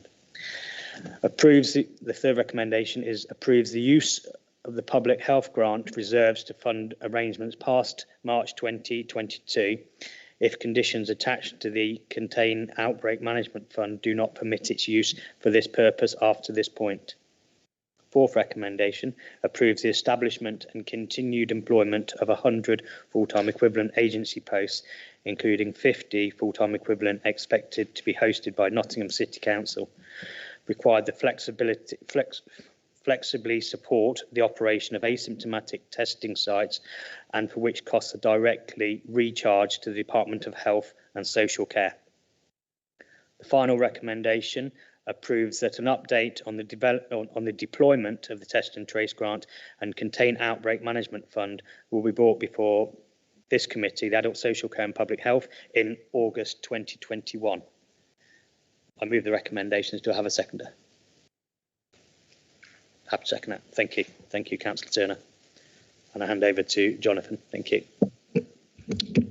Councillors, you have the full paper, and the Chair's introduction has covered the key points. If I may briefly draw out 2 points to emphasise then that we're required as a local authority to put arrangements in place like this so that we can sustain our delivery of the local outbreak management plan. So it's not discretionary in that sense, it's something that we need to put in place.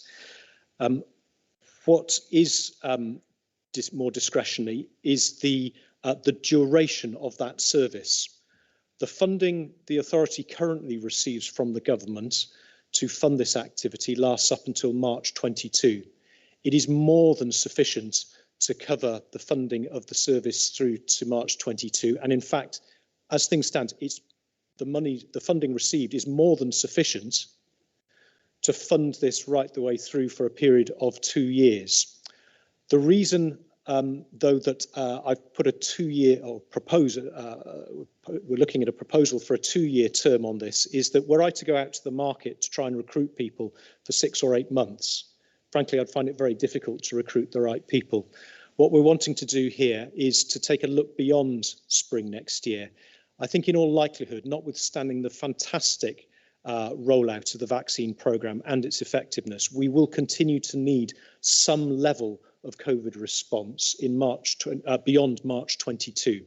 So we're proposing a 2-year arrangement, one because of the difficulty of recruiting people just for a few months, secondly because I think the need will endure. If government decides that the Contain Outbreak Management Fund, any unspent monies from that in March 22 need to be clawed back and returned to government, we will fund the remaining year or so of the service using the public health reserves.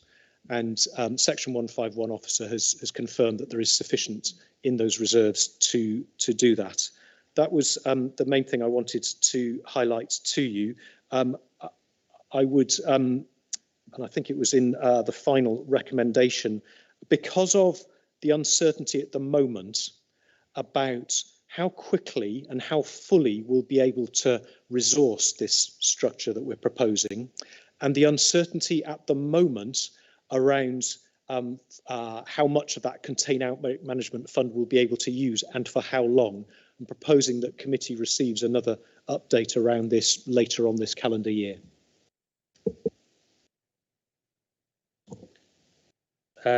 Councillor Martin.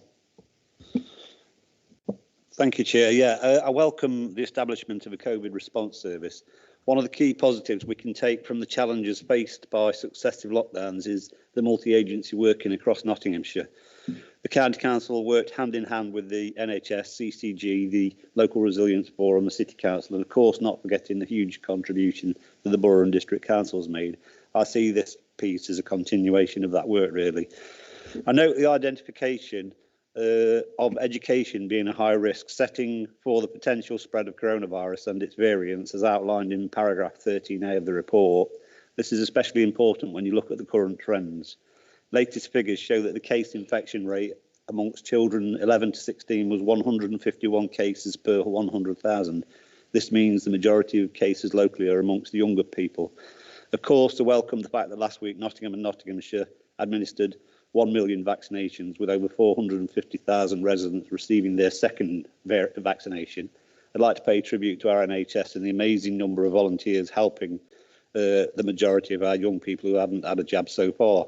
Cases amongst children is a cause for concern with schools and extracurricular activities or provision for children before and after school during the weekends or outside term time being high risk. Councillor Martin, do you have a question? Yeah, I'll get into it. Can you please? Registered early years caring for children under 5 providers, youth services activities are also high risk. I know the National Youth Agency has issued guidance for managing youth sector spaces and activities during COVID-19. What is the council doing to ensure that we look at the trends of positive coronavirus cases amongst children and react accordingly? And I'm glad you came out with the statement about the funding. Have we had meetings with the Department of Health, and could I suggest that this committee back the public health directors and write a letter in consultation with Jonathan Gribbin setting out for the support for the needed term for longer funding? In Appendix A, it states that the plan is to fund this service without any impact on our medium-term financial strategy. If we don't secure additional longer-term funding, this statement will be impossible to achieve. Right, there was a question in there somewhere, Jonathan. You want to pick that up? Thank you. Thank you, Councillor Martin. Yes, you're quite right. This proposal builds on, or is a continuation of that really strong multi-agency partnership working, which absolutely has relied on the local leadership and initiative of districts and boroughs, as well as other parts of the system as well. You're quite right that children of secondary age in particular, and I'd add to them young people aged 18 to 22, at the moment are disproportionately represented in our case rates across Nottinghamshire County as a whole. If you'll allow me to generalise across the county, in the last 7 days we've seen 256 cases in total, and of those 256, 56 of them are amongst secondary age children. So about a fifth of the overall number of cases from a section of the population, which makes up considerably less than 1/5. Of course, they are a part of the population who are very unlikely to experience complications associated with coronavirus, thankfully. And with the rollout of the vaccine, it does mean that Nottinghamshire County is in a very different position now than if I'd been reporting that to you in August last year, as indeed we were reporting something similar, and we were worried about case rates tracking up through the age groups again and impacting older people who wouldn't at that stage have been vaccinated with and representing a real hazard to them. So we're in a very different position now to that. So we are tracking and monitoring that very carefully. Where we identify that there's opportunity to intervene in a particular setting, then we provide support, for example, to schools. Many schools have done a fantastic piece of work already around making preparations for that. In some instances, we find that there's opportunity to support them in what they're doing, and we're all with them very focused on trying to keep schools open so that our young people can continue to receive that schooling. In terms of the, I think your question or observation about the funding, so it's a topic of conversation at the moment with the regional convener, who is a representative essentially of the Department of Health and Social Care. So we will certainly pick it with agreement and backing of committee. I'm happy to continue those conversations with her. And I don't think this would be the only local authority to be asking questions like that at the moment. Subject to the views of colleagues in Nottingham City, it might also be something that the Local Resilience Forum chooses to escalate as well through the Ministry of Housing, Communities and Local Government.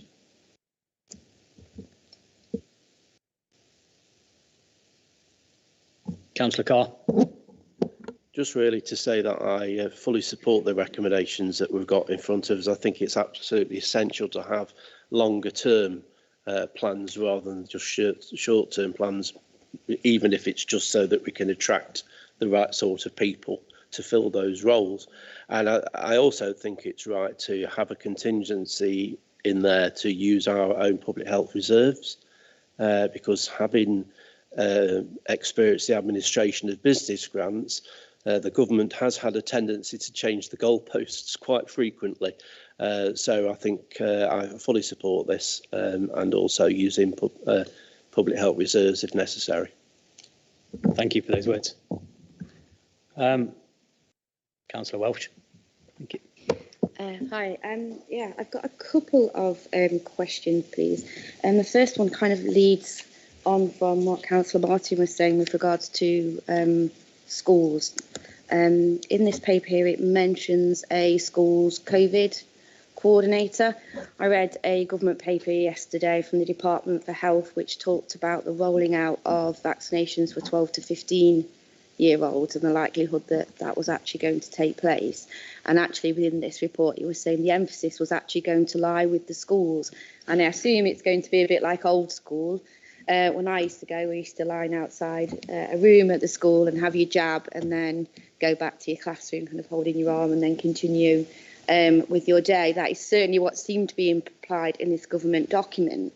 With that in mind, and the fact that you've got one school's COVID coordinator, I just wondered whether that would be enough, and would they in fact be involved in the rollout of that, and how would that necessarily work? Because that's a mammoth task. Schools are already having to try and manage the odd outbreak within the school, and then the test and trace and getting parents to test twice every week. So they are undergoing a huge job and trying to protect their staff at the same time. So that was my first question. My other question as well, and forgive me if this has been previously reported, I have tried to play catch up as much as I can. But on the front page of the report, you mentioned the 100 full-time equivalent agency posts. I was just wondering about the economic value with regards to that. If you're talking about another 24 months, we do know that agency staff cost significantly more than people that are on the payroll. So that's my first question. The second question would be, we all know that employment rights tend to kick in after 12 months. So is there some reassurance that these people get sick pay, holiday pay and maternity pay, and how does that work for these people that are being employed on what are actual really critical roles? Because obviously 0-hour contracts and agency staff should not be a long-term strategy for any organisation. I think that is it from my scribbling notes. Yeah.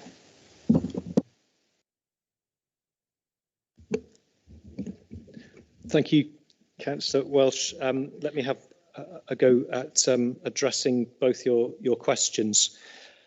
So as the pandemic has developed and we've learned different things, and then latterly had the vaccines available, that has in a very proper way required us to adapt our approach.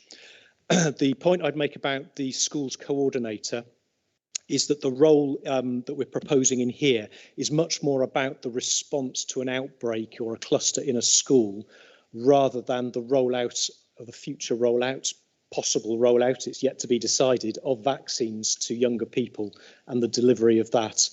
That's a decision which, as I understand it, has yet to be taken. It's a debate that is going on.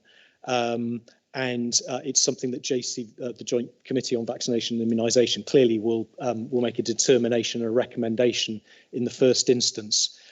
If it comes to the point where it's determined that, on balance, this is something which should be offered to young people, then there'll be a secondary consideration about how that is best delivered. Now, it is possible at that point that local NHS partners and or government will come back to local authorities to say, and we see how you should play a part in this. I think were that to be the case, we'd probably need to come back to committee for some additional resourcing. I wouldn't be expecting a single or a couple of schools coordinators to be delivering a programme like that, although they might contribute to it in some way. Your second question, I think I need to remind myself, was about the use of agency staff up until now, and indeed are ongoing. So the staff in our asymptomatic testing sites have largely been secured through Nottingham City Council. And as I understand it, they've used some of the agencies with whom they have an ongoing and strategic long-term relationship. So I am assured that all of those staff are receiving the proper statutory entitlements and benefits associated with that.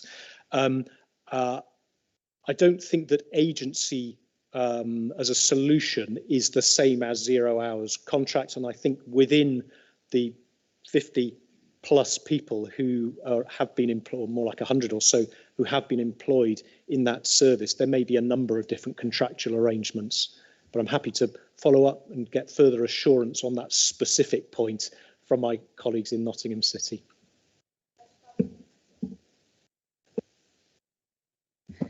May I just ask as well if it would be possible to get some information with regards to ethnicity and gender with regards to those that are on our agency staff as well?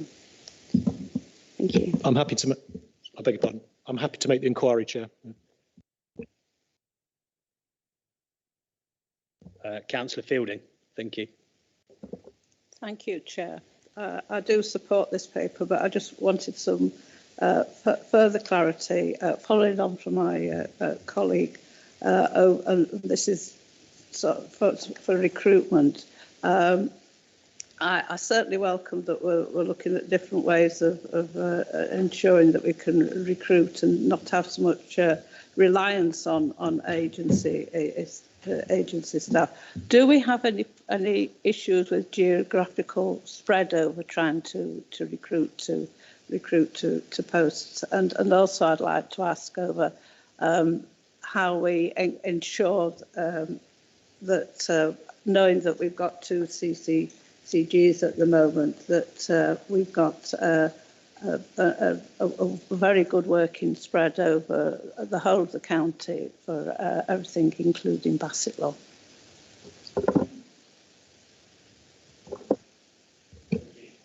Thank you, Councillor Fielding.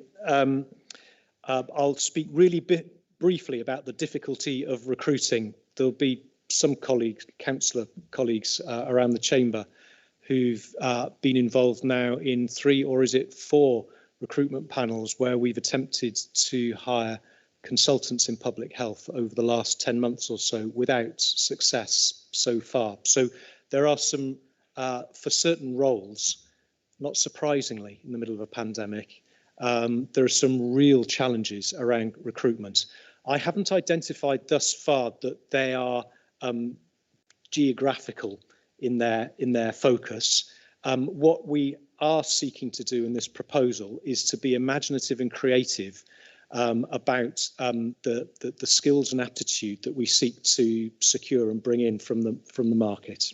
So, for example, we're wanting to be quite rigorous about not imagining that we need someone with public health experience when in fact someone with the right basic skills will be at least as good or perhaps better than someone with the public health experience. What we will be doing as part of this is seeking to make an investment in those people that we're bringing into the team, training them up and giving them a bit of training in other public health techniques, principles and so on, so that if they stay with us for the 2 years, at the end of that, I'm hoping that I will have converted them to the world of public health, and that if they wish to, they'll be well placed to compete for a job either within this authority in public health or perhaps in another organisation that's part of that wider family of public health.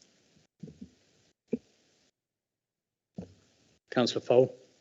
Yes, thank you. And yes, we're happy to support this. Clearly, it's very much needed and very timely. I'll keep it brief. Under point 5, to test and trace. And I'm asking this question because I know the original kind of test and trace was not only was very expensive, it didn't really seem to be fit for purpose. Some reassurance really that actually this is going to be good. It's going to identify any and track any kind of new variants in particular. That would be really helpful. I'm glad to see that you've mentioned mental health support teams in schools in particular under paragraph 7, and because I know that's a real issue now for schools. And as Michelle was saying, I mean, schools have been working absolutely flat out throughout the pandemic to keep the children and the staff safe and happy and able to learn. And I think mental health is something that, again, it's going to be one of those aspects that will carry on for a while now. It's not going to disappear overnight. So thank you for that. That's great. I just wanted to ask as well under paragraph 15, you mentioned people have been redeployed several times in that paragraph. And again, that's a little bit of an issue longer term. I just wonder if redeploying people, clearly it's needed and it was good that we've got that agility and that flexibility in the workforce. It's good of people to kind of shift like that. But has that had any impact on the normal kind of public health delivery? And have other things suffered as a result, I suppose? And I just wanted to ask as well, you mentioned, I don't know whether this is an issue or not, because I'm not an expert, as you've probably gathered. Paragraph 18, the service will operate Monday to Friday. Is that going to be a problem? Is that a risk? Is there a risk there if anything happens at the weekend? I think, oh yes, and again, according to, along the risk sort of type theme, under paragraph 14, you've said the option that you've not actually costed this and stuffed this around the worst case scenario, and I've no idea what that would be and how that is different from what the current scenario is. But again, what kind of risk is that? And I'm just trying to, on a positive note, it's great to see that you're recruiting. You've got some apprentices involved in all this, which I think is which is very welcome. So thank you. Thank you for your questions, Kate. Do you want to pick that? Thank you, Councillor Fole. Beg your pardon, Councillor Fole.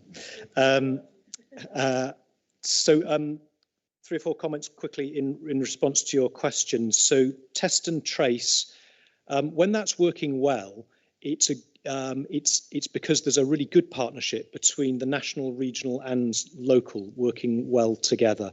And I think one of the things that we've seen over the last year is what started off as a very centralised, like national approach increasingly has involved the local. And I'm pleased to say that on a number of points we've been able to complement and strengthen what is done by otherwise has to be done by a centralised approach. So I am confident that what's proposed at the moment represents something which is sufficient to deal, for example, with new variants, as you suggested. But I am expecting too that there will be further innovations required. There'll be further learning that comes out, perhaps from some of the local authorities who've been worst hit with this, that we will want to take on board in Nottinghamshire as well. So I'm not pretending that this is set in stone and that there's nothing further for us to learn. In terms of deployment of staff, yes, redeployment of colleagues from across the council over the last year has had an impact on a range of different service areas. Within public health specifically, yes, we paused a whole load of work. Nothing happened. In many cases because we weren't resourced to make it happen, but in some cases because neither were our partners either, because they were also redeploying their staff to deliver services identified to be critical for the pandemic, but standing other things down. And that's something I'm happy to report in more detail, and Melanie's mentioned that already. You asked about out of hours. Does COVID do infections only happen Monday to Friday, 9 till 5? I wish it was so. The judgment that we're making at the moment around this, based on experience over the last several months or so, is that an in-hours service will be sufficient. But you're quite right.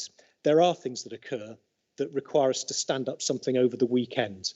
For example, in neighbouring Nottingham City, fairly recently, some of the work to step up targeted testing around accommodation for young people and students in the city, for example.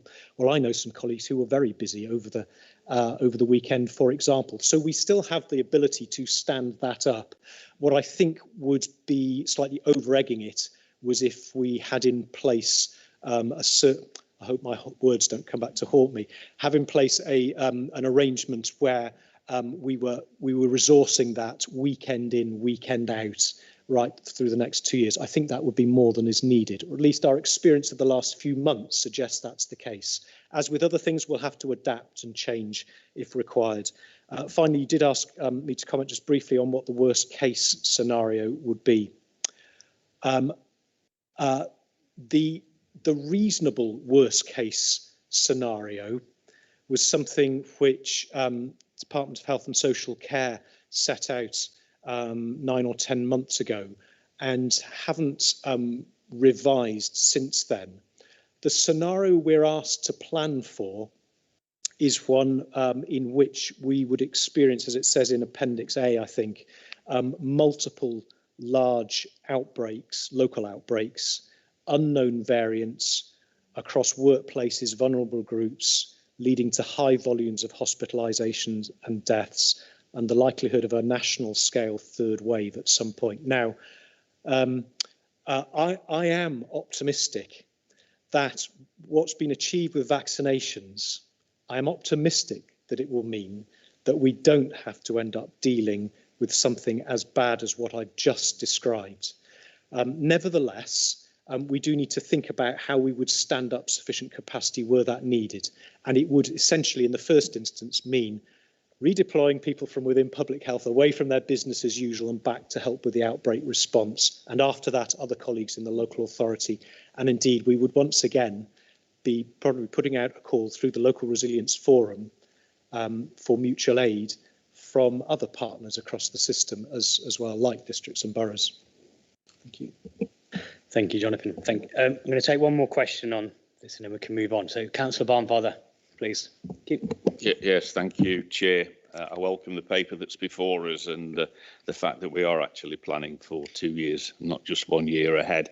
But I think this is an example of the government actually thinking ahead.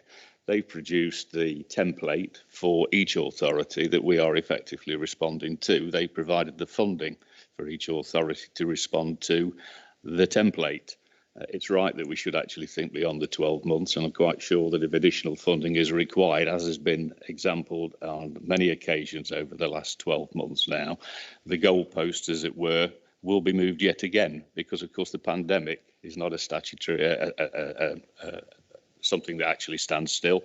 The pandemic is a moving feast and we have to respond to it. And this is, I think, a case of the government responding to it, but more importantly, this local authority responding to it. And we're having a debate about employment rights. Well, as a responsible employer, I'm quite sure that anybody employed by this authority will be employed under the right circumstances, irrespective of race, colour, creed or anything else. At the end of the day, we're responding to an emergency. We'll actually deal with the emergency at hand. And as a responsible employer, we have the policies in place to be able to make sure that that actually is the case. Thank you. Thank you, Councillor Barnfather, and thank you for summing up for me. We've had a good debate on that. Some poignant questions and some good points of clarity. So if we can move to the vote, we take a vote on that. All in favour, raise their hands. It's unanimous. Thank you. Okay, just wary of time now. We've got quite a lot left on the agenda. So let's go to agenda item 8. The Adult Social Care Performance and Financial Position Update for Q4 2020 to 21 for the period Q4 2020-21, 1st of January to the 31st of March. The report provides an update on the financial position of the adult social care at the end of March 2020, an update on the performance reporting framework and a summary of performance for adult social care for Q4. As at the end of March 2021, the department was underspent by £11.619 million. After contributions to reserves, this is equivalent to 5.6% of the final budget. The underspend has increased since Q3, primarily due to continued additional health funding and also additional grants to the council to support providers. In 2020-2021, the department had agreed savings of £4.749 million. The emergency response to the COVID-19 pandemic meant that some projects were put on hold at the start of the year. So in the year, savings were £4.427 million. However, the department delivered savings early. So there is still a cumulative over delivery at the end of the financial year of £1.025 million. As the council is still dealing with the impact of COVID-19, there is an increased risk that the 2021-22 target may not be met this year. Performance to quarter 4 for 2020-21 is contained in Appendix A of the report, and a summary of the highlights and areas for the improvement are also contained within the body of the report. The performance data for year-end 2020-21 is provisional due to the timescales for year-end reporting. However, the data is not expected to vary significantly upon financial verification. I formally move the report's recommendation as set out on page 45 of the agenda pack, that the committee considers whether there are any further actions that it requires in relation to the finance and performance information for the period 1st of January to the 31st of March 2021, and ask for a seconder. Thank you. I'll second those, Chairman. Thank you, Councillor Carlton. I'll hand over to Melanie. Thank you, Chair. I'm not planning on going through the report in detail. I think you've heard from committee this morning the impact of the pandemic on both our finances and our performance, and the Chair's given a very detailed explanation of how we ended the year with the financial position that we did. I'm just going to ask Kashif Ahmed, who's our Service Director Lead for Performance, just to pick out some of the areas of performance, but really it's just what we're hoping to do with this report is demonstrate the impact of COVID on those areas, and what I'm hoping Cash will draw out is some of the indications where we're going to be recovering some of that performance into the year, because I think now we're in that position where we're trying to look forward a little bit as we recover from COVID. So I can just ask Cash to pick that up, please. Thanks, Cash. Thank you, Melanie. Okay. I think in terms of some of the highlights, I think firstly I will start to begin with where there are in the report. There's lots of detail where some of the areas where where performance isn't in line with national average. I think there's been a direct impact due to COVID. We've had staff redeployed and staff working on have been redeployed to more of the vital services. And again, I think as we move forward to more business as usual, hopefully the pandemic, we don't really know how the pandemic plays out over the next 12 months, but we're assuming that we can move to some normality. The expectation would be that we would drive performance going forward and actually have some really clear plans around where we are not entirely in line with national average. We've got recovery plans and we're striving towards addressing those going forward.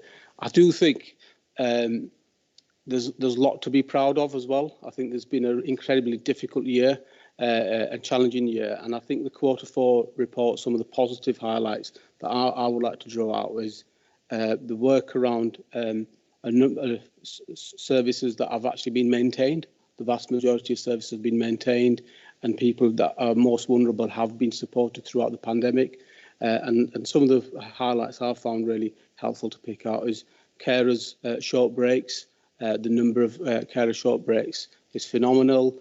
I think also this work around the Carers Hub service as well has been really, really positive, and that's been providing crucial support to carers throughout the pandemic.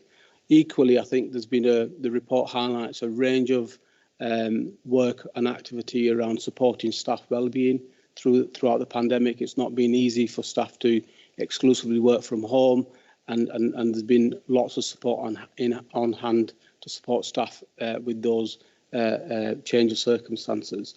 In addition to this, I think the department's ambition is to do more, to go further and faster around direct payments in terms of offering more choice and control through offering direct payments to carers and families and people who need care and support. However, it's also that Q4 clearly indicates that we're still above national average. So that's been really positive that we've been able to maintain that performance level. Sue mentioned earlier on, our discharges, Nottinghamshire does really well and has responded to the crisis situation. And when we look at our data around discharges, it's incredibly impressive around that. 49% of people discharged on the same day or day after they become well enough. Equally, our average data, the time average score is 2.5 days. Again, this has not been an ordinary year, and to ensure that we've maintained those levels of performance has been really impressive. I'll also draw on some more positives, particularly around our reablement offer. That's been really positive in the sense that we've, again, the national matrix around that, we score really positively around that, and we're above average in terms of that outcome as well. So those are some of the highlights in terms of positives. In terms of the areas that the report highlights that we're not in line with the national average, those are mitigations and reasons for that, in particular around the COVID and the impact that's had the impact that's been on us. However, what I can assure is that there will be recovery plans and action plans to drive those performance going forward. Finally, I would also just say around this is that I think the core metrics is a really good, helpful framework that gives us a framework to demonstrate how effective and how we're performing as a department.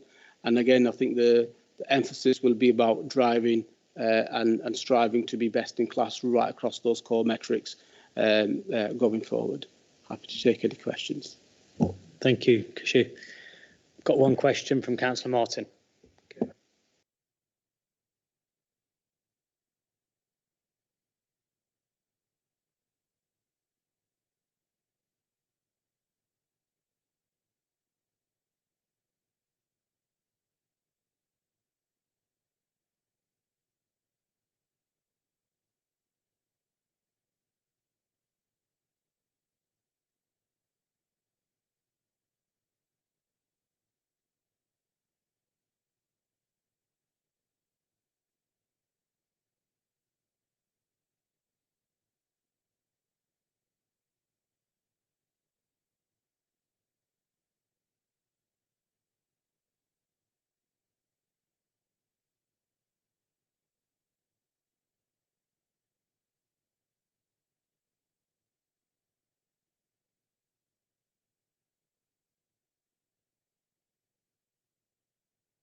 To demonstrate how effective and how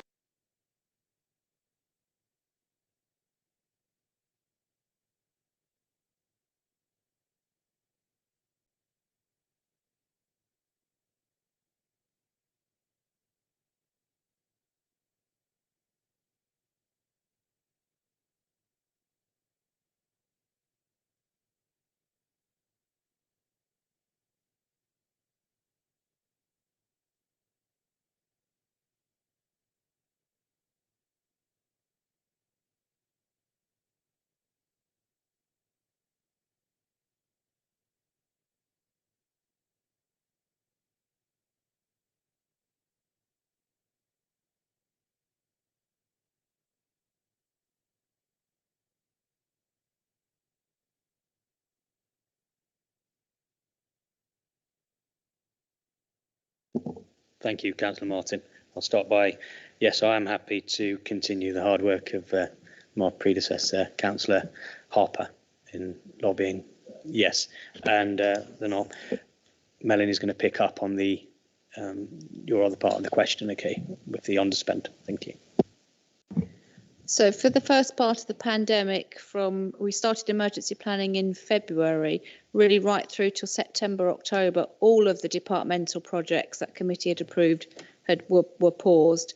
So that would include everything from housing with care and support, the employment and health project, the operating model for adult social care, the reablement, maximising independent service, everything we did paused to provide direct support. So the only work, if you recall through committee, we talked about some of the work we stood back up. So that effectively was the culture change work, and then we had paused the implementation of the operating model and stood that back up in September. But the time frame for that has extended, so we didn't do it at the same pace that we'd intended. Effectively, all of the projects that we were reporting to improvement and change were paused.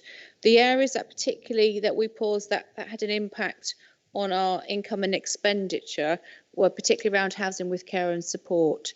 So Ainsley talked before about some of the impact of the fact that we weren't able to access housing because of the pressure on district and borough councils' housing stock through the pandemic has been enormous, with campaigns like the Everybody In campaign, the increased demand for domestic abuse services. There's a huge strain on people needing accommodation-based support at the moment. So that then in turn has impacted on those that we can support out of residential care into more independent settings. So that's one area that's had an impact on our income and expenditure. There are some projects that we didn't invest in through the Better Care Fund, such as joint commissioning with mental health, the mental health strategy. I think Sue's talked before about the discharge to assess and some of the impact that's had on our income and expenditure. So that sort of sits behind the financial report that went to Financial Subcommittee, if that's helpful, Councillor Martin. And then to answer the bit about underlying pressure in the department, yes, the council still, as we know, has a long-term funding gap that's articulated in the medium-term financial strategy gap. There's a proportion of that gap that's attributable to adult social care demand. So we've seen adult social care demand for older adults decrease in the pandemic, but given our ageing population, we think that's a short-term impact. And certainly I think Ainsley and others have articulated really well the pressures we have in safeguarding, mental health. So you're right, some of the benefit of COVID, which has changed completely our financial planning, is a short-term impact and does that. We're not expecting underspends going forward. Thank you. Councillor Fole. Thank you, because that was one of the things I was going to raise, because to have an over 11 million underspend, I was quite worried about that. I mean, I just found it very difficult to believe there aren't people out there that could have had some sort of help and support in that sum. But I take your point about the planning. Just to follow up on that one a little bit, under paragraph 7, you said that the underspends increase primarily due to continued additional health funding and additional grants to support providers. So just some reassurance that all that money has gone to the providers, and that will be one question. I just have another question around, and actually it leapt out at me a little bit when Sue was speaking about carers. This is paragraph 21 kind of through to 23. Oh, sorry. Yeah, it is. Sorry. I just wonder, to what extent has that need and that, in terms of carers, has that been identified? Do we absolutely know that we've reached kind of every carer that kind of needs help and support? And particularly because Sue mentioned that, you know, this is kind of people now getting on a bit, aren't they? This sort of 65 plus. I just wonder actually if that is actually something that we could know a little bit more about in terms of carers, what kind of support they're having, and actually whether they need some extra help. Yeah, that's me done. Thank you. Just to confirm the financial position, so the underspend was due to overachievement of income, not because of reduction in expenditure and a saving on cost of the department. So it wasn't because services were reduced or not provided in any way. So it was because of the health income that we had. And as Sue described, there was a period of time, and I think Councillor Martin asked a question earlier relating to this, where the health service paid for all of the hospital discharge activity into care homes and community services, and that has led to that shift in our income. So that's the first part. And then I'm going to look, I don't know whether it be Cash or Sue would be best placed to answer the Carers Hub question, probably split between them to just pick that up. Did you want to start, Cash, and then maybe hand over to Sue? Or is Sue waving because she's not here? I'll hand over straight to Sue then. Okay. Yes, I think carers is an area that we're treating as a priority. In answer to your question, are we sure that we contacted every single carer. We did our best, but I don't think we can ever be guaranteed that we contact every single carer. Some people don't identify them as such, but we did contact all the people where we're providing support, plus some others that were identified through working with our partners. So that's been really helpful. We did 3,500 safe and well calls, particularly to people that are supported, possibly living alone with carers, and with some of our support services going in. There's quite a lot of regional and national work, and we had a really good piece of work done regionally that asked carers about their experience, and it came up with a number of quite simple things that wouldn't necessarily cost a lot. So they said, look, we totally understand when in the pressure of COVID that you targeted your support, you couldn't do long assessment. But some of the things they said was actually just asking us what would be the most important thing to you would have been helpful, rather than trying to do the full assessment. And they also said that they appreciated the targeting at those with highest needs, but actually an hour's respite would have made a massive difference to a wider group of carers. So we're taking that information regionally and locally and developing it feeding that into our care strategy and our work going forward. And it's a real priority to keep doing those checks and making sure that carers are feeling better supported as we stand services back up. Thank you, Sue. Okay, the report's been moved. Oh, Councillor Barnfather. Sorry if I may, Chair. Sorry, I don't recognise the phrase that the system for adult social care and health in Nottinghamshire was on the verge of collapse, but perhaps officers will correct me on that. I do recognise the fact that there were significant demands on the service, that of course officers responded, as they always do in Nottinghamshire, efficiently and effectively, and working with the budgets to hand. I'm pleased to see the references to personal budgets, direct payments. I've spoke to several residents within my own division who are in receipt of those payments, and the fact that they're allowed to be far more imaginative, shall I say, than they used to be, has significantly enhanced their quality of life. So that's a development that over the last few years I've particularly welcomed. Yeah, we've made savings, but we've made savings because, again, it's another example, actually, that the government has recognised the need across the country, not just in Nottinghamshire, and they have actually met that need from the Exchequer.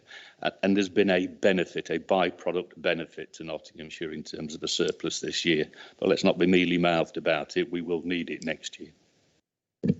Absolutely. Melanie, do you want to? And thank you, Councillor Barnfather. So I'm very proud of the department's response from the pandemic. I think it's fair to say that staff within our services, both within the public health team and adult social care team, felt under pressure, huge amount of pressure, working incredible amount of hours. But we invested really heavily, particularly through Gemma Shelton, the quality market team, in supporting the market. We worked intensively to support 7 days a week, 24 hours a day, some of the pressures that the care providers, both home care and care homes, had, and our own services. So I'm very proud of that, and we worked really hard to support the well-being. So I wouldn't describe the services being on the verge of collapse, but I think it is reasonable to say that there was huge financial pressure going forward. But our degree operationally, we made sure that people were in contact, and so described the safe and well checks we did. We prioritised contacting people, and those who arranged their own care, actually, so people with the direct payment, through the safe and well checks, because as part of the adult social care winter plan, there was a suggestion that we did so, and we did that, and we kept up the frequency. We went beyond the requirements of the adult social care winter plan, in my view. As I said, the report's been moved and seconded. Can I have a show of hands for everyone in favour, please?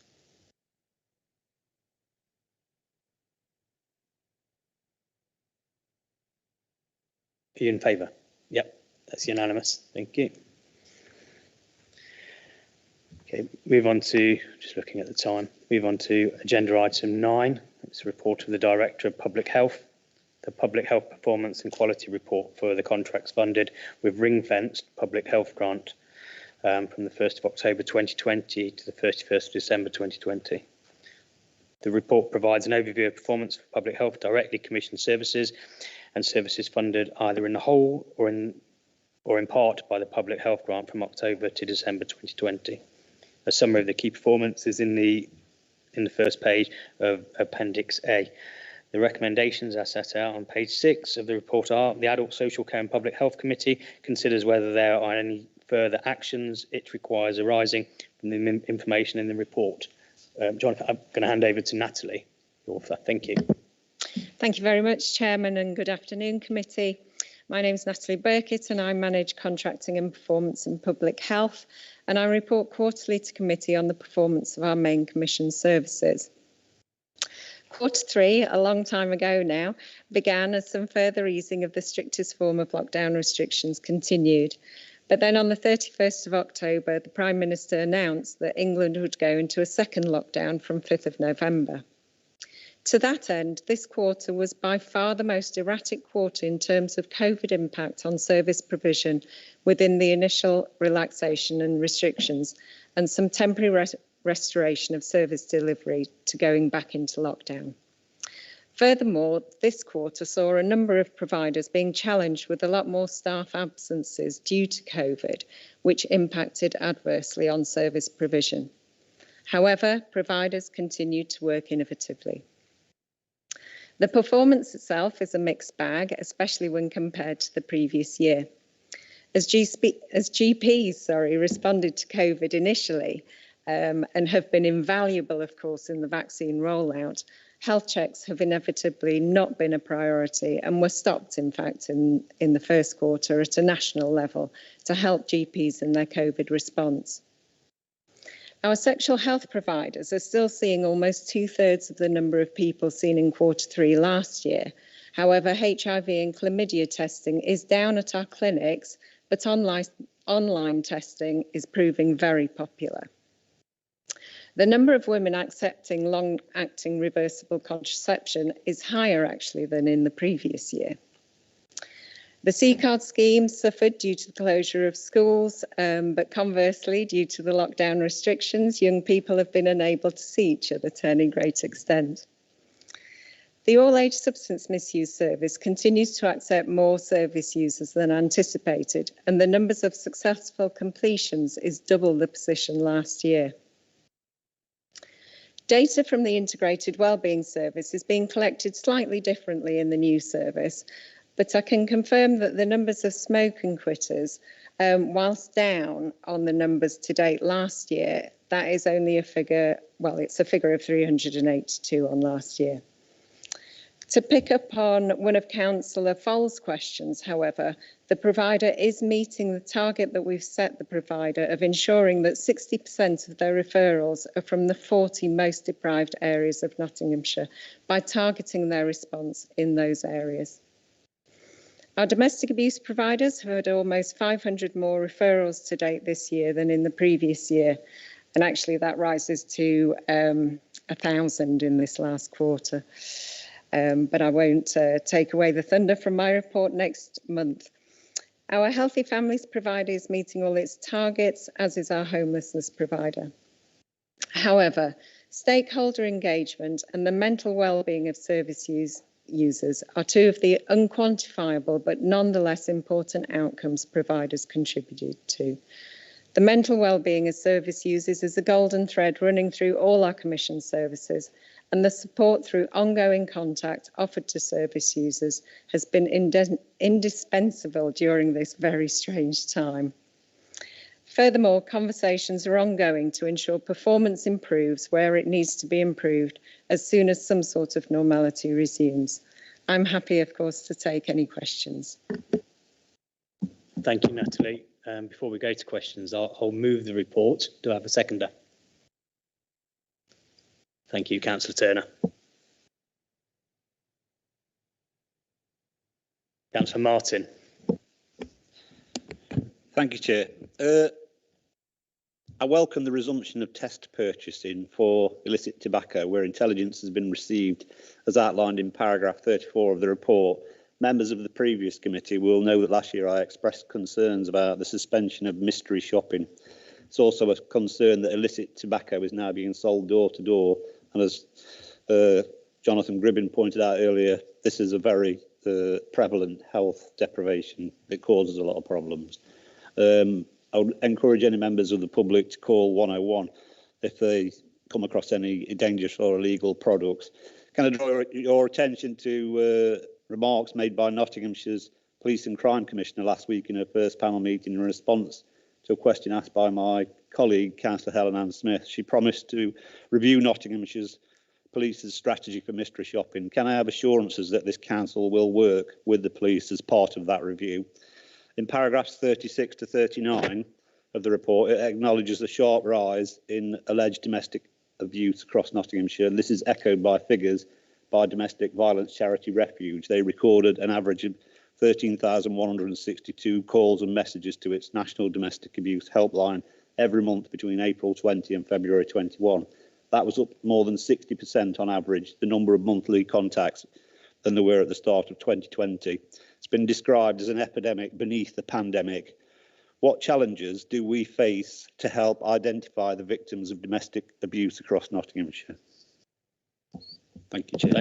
Thank you, Councillor Martin, for your question. And I'd like to start off by saying, yes, we will be working with the newly elected Police Crime Commissioner, and may even be an idea to invite her in to speak to committee to see how she is going to be working with this administration and the council going forward. Okay, I'll hand it over to Natalie for that. Thank you very much, Councillor Martin. We're actually in negotiations with the police at the moment in order to help employ for part of the week a police officer in order to help our trading standards team in the finding of illicit tobacco and in our visits to premises where we believe illicit tobacco is being sold. So that's actually ongoing at the moment, and we're very hopeful that there's a police officer interested, and we're very hopeful he's going to start very shortly.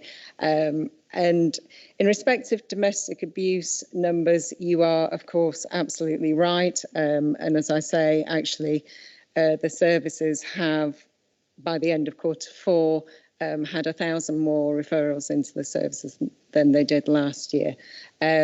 We have received some funding from some further funding, should I say, from central government over this last year, and actually we continue to receive, thankfully, further funding from the government in order to address what is known to be the challenges faced by our domestic abuse providers. And of course, we continue to support our providers. I had a meeting with them just the other week and asked specifically how their staff are coping, because obviously their staff have had to work from home at this strange time and have had added pressures on that. And they continue, of course, to support their staff and well-being, as well as the women and men who approach their services. I don't know whether Jonathan has anything further to add on that. Thank you, Natalie. Chair, Jonathan's indicated we'd like to add. Really quickly, the domestic abuse bill provides for some additional duties for upper and lower tier local authorities, and it's that has prompted the additional, very welcome funding. You asked about us taking a proper account, making proper assessment of the need, I think, for accommodation in particular. So one of the duties that comes with that is the requirement to produce a needs assessment. We've already done a lot of work around needs assessment for survivors of domestic abuse, but that particular aspect is one that we'll be following up on over the coming months. And in fact, I'm meeting colleagues later on today, this afternoon, in fact, to progress that. And it might be something, Chair, which you wish to bring back to this committee at a later date. And yes, we're pleased to continue to work very closely with the Office of the Police and Crime Commissioner. They co-commission substance misuse and domestic abuse services with the local authority. So we consider them a very close partner. And of course, they're also partners on the Health and Wellbeing Board. Thank you, Jonathan. Yeah, I mean, obviously those coming forward are only probably the tip of the iceberg. And I do personally feel that there's a large imbalance in the funding between female and male domestic abuse, because obviously males are much more reticent to come forward. And of course, that's intrinsically linked with the suicide rates across the UK. And I think that's something that ought to be brought up when you're having these higher level discussions. When we talk about accommodation, the single white male is at the bottom of the list when it comes to accommodation.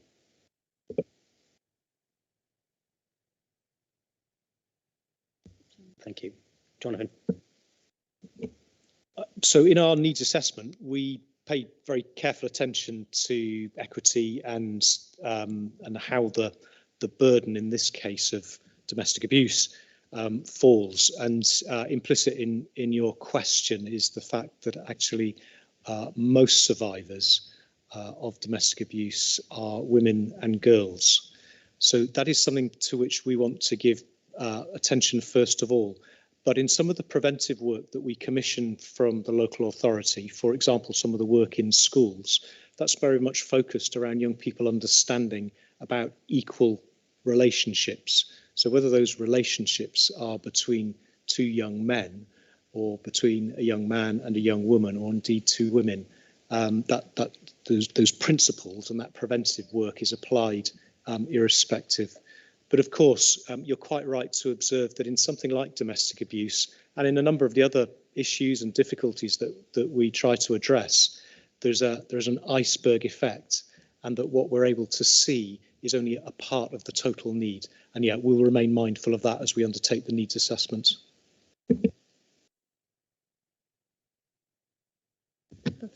Thank you.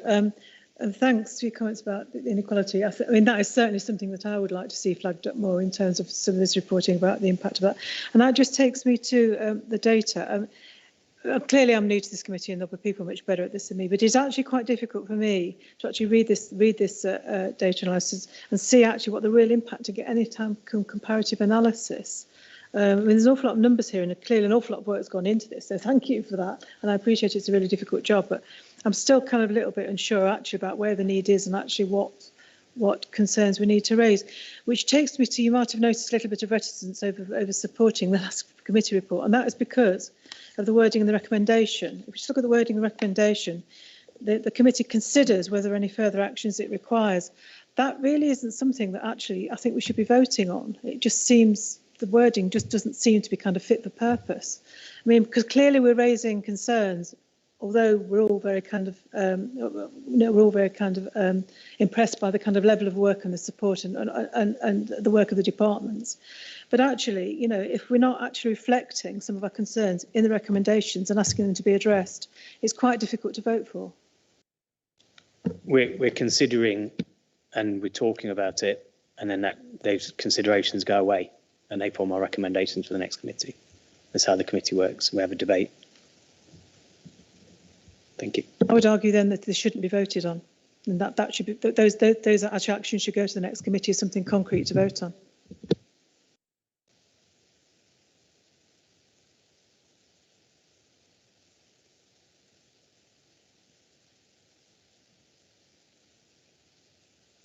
Councillor Welsh. Yes, I was wondering if I could ask a question with regards to the Healthy Families service. I perhaps should have said an interest with regards to this, because I do run a group of lockdown mums 170 in Nottinghamshire, and I had a baby 14 months ago. So I apologise if I keep going on about this, but it's a real problem. Some children have not been seen by a health professional for over 12 months. I have weighed and measured my own baby myself and had to virtually self-identify a medical problem because his head wasn't being measured on a regular basis. So the concern is going forward that we have a whole cohort of babies that have not been seen on a regular basis. We talk about 6-month visits and 12-month visits. For the majority, over 95% of those 170 women that are in this group, that was done over the phone because they weren't classed as vulnerable. Yet they've had a baby during lockdown. So they weren't weighed and measured in person. It was done over the phone. So it was expected that we did that. In your own words, it says the foundations for virtually every aspect of human development, physical, intellectual, and emotional are established in early childhood. We're now finding as well within the group there are a lot of children who are going to nursery now where they're feeding back that their language development isn't where it should be and their social interaction isn't where it should be. And we are looking at an issue now, as I said, where we've got a whole cohort of babies and mothers, I will say as well, that are actually quite vulnerable as we emerge out of this pandemic. So it's really how is the Healthy Family Service adapting? And the plea is, could there be some backup checkup to bring those mothers and babies in, even if it's a group scenario, just to have those conversations, even if it's group weigh-in sessions, even if it's a gazebo in the park that they said that health visitors could perhaps be there and kind of an open, even if it's social distance. But there does need to be something, because we are heading towards, and I don't say this lightly, we're heading towards having a whole batch of children that aren't going to be school ready. No matter how hard you work as a parent, you know, we were told to stay away, especially when we didn't know how babies were with regards to the pandemic. We were locked away very often with our husbands or partners going to work. We were alone with the baby for a substantial amount of time and without any interaction. There have been bonuses to that in the sense of the whole Mother Earth thing. My baby was permanently attached to me for quite a while in the hole because I couldn't do anything didn't have any of the help. But there is a huge concern, and I do feel that people aren't listening with regards to this, because it is a real worry. And if we don't do something now, it will get to the point where we will have a large group of children that get to school that won't have the language development, they won't have the social skills, because these first few months are paramount. So I had mine early on in the lockdown, and he's 14 months old. He's now at nursery, and he is luckily, touch wood, meeting his milestones, but he has got friends there that aren't, and that's why. And I'm lucky. My mum was an early years practitioner, so she's constantly in my ear about what I should and shouldn't be doing. But not everybody has that. So it is a plea as well as a point that if not, we're going as a council, and I think as a country, we'll be spending a lot of money in the long term to get those children where they need to be. So yeah, I was just wondering what the next step was and whether there could be a back in your services to contact those women and babies to get some support for them. Thank you, Councillor Welsh. No, before I hand over to officers, all members would have experienced this with their residents. It's on a whole list of priorities, and it's the side effects of the pandemic, and it's something we will have to address. Natalie, do you want to pick? I'm going to start off and then Jonathan's going to take over. But yes, thank you, Councillor Elliott. Obviously, this last 12 months has been a very strange time. And unfortunately, even with this provider, there had to be some telephone contact and rather than face-to-face. Obviously, as soon as COVID guidelines allow, the face-to-face provision will absolutely continue. Now, I'm pleased to say we have a very good relationship with our providers. We do with all of our providers actually at the moment. And I'll very much take back your suggestion about maybe going back on some of the women who may not have been seen actually over the last 12 months. Obviously, births don't stop, and therefore their day-to-day work will still be going on. But by all means, I will see what they could recommend. They're the people at the front line, and so I would expect them possibly to have a solution to that. And I'd be very happy to either respond to yourself individually or come back to committee on that. Thank you, Natalie. Could you come back to committee on that, because it's something we'll all be interested. Jonathan, you wanted to pick up on it as well. Thank you. Yeah, Councillor, I'm full of admiration for anyone who's had a baby or a toddler and cared for them, been primary carer through pandemic. The specific issue that you picked up is probably one that we need to visit across a number of our services, and that's what do we need to do in order to recover from the position that pandemic has landed us in? So as Natalie set out, we'll look at that. In terms of speech and language in particular, I note that the Department for Education has initiated some work around early years to address that particular challenge in particular, and I'll be linking up with my team just to check that from a public health perspective within the authority we're ready to provide the input and advice around that and link in with it as we get some more information about it. Thank you. Thank you. Chair, may I just say one more thing? Sorry. Make it brief, please. Elliot.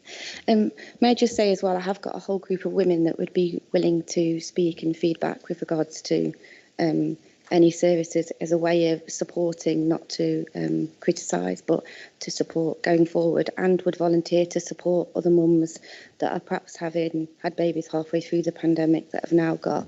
So if that's an initiative that maybe Public Health or Healthy Families would be interested in with regards to using the voluntary aspect, we have got people that would be willing to do that. Thank you. Councillor Barnfather. Yeah, thank you, Chair. Actually, I think that the points just raised by Councillor Welsh rather prove the recommendation before us is absolutely the right recommendation.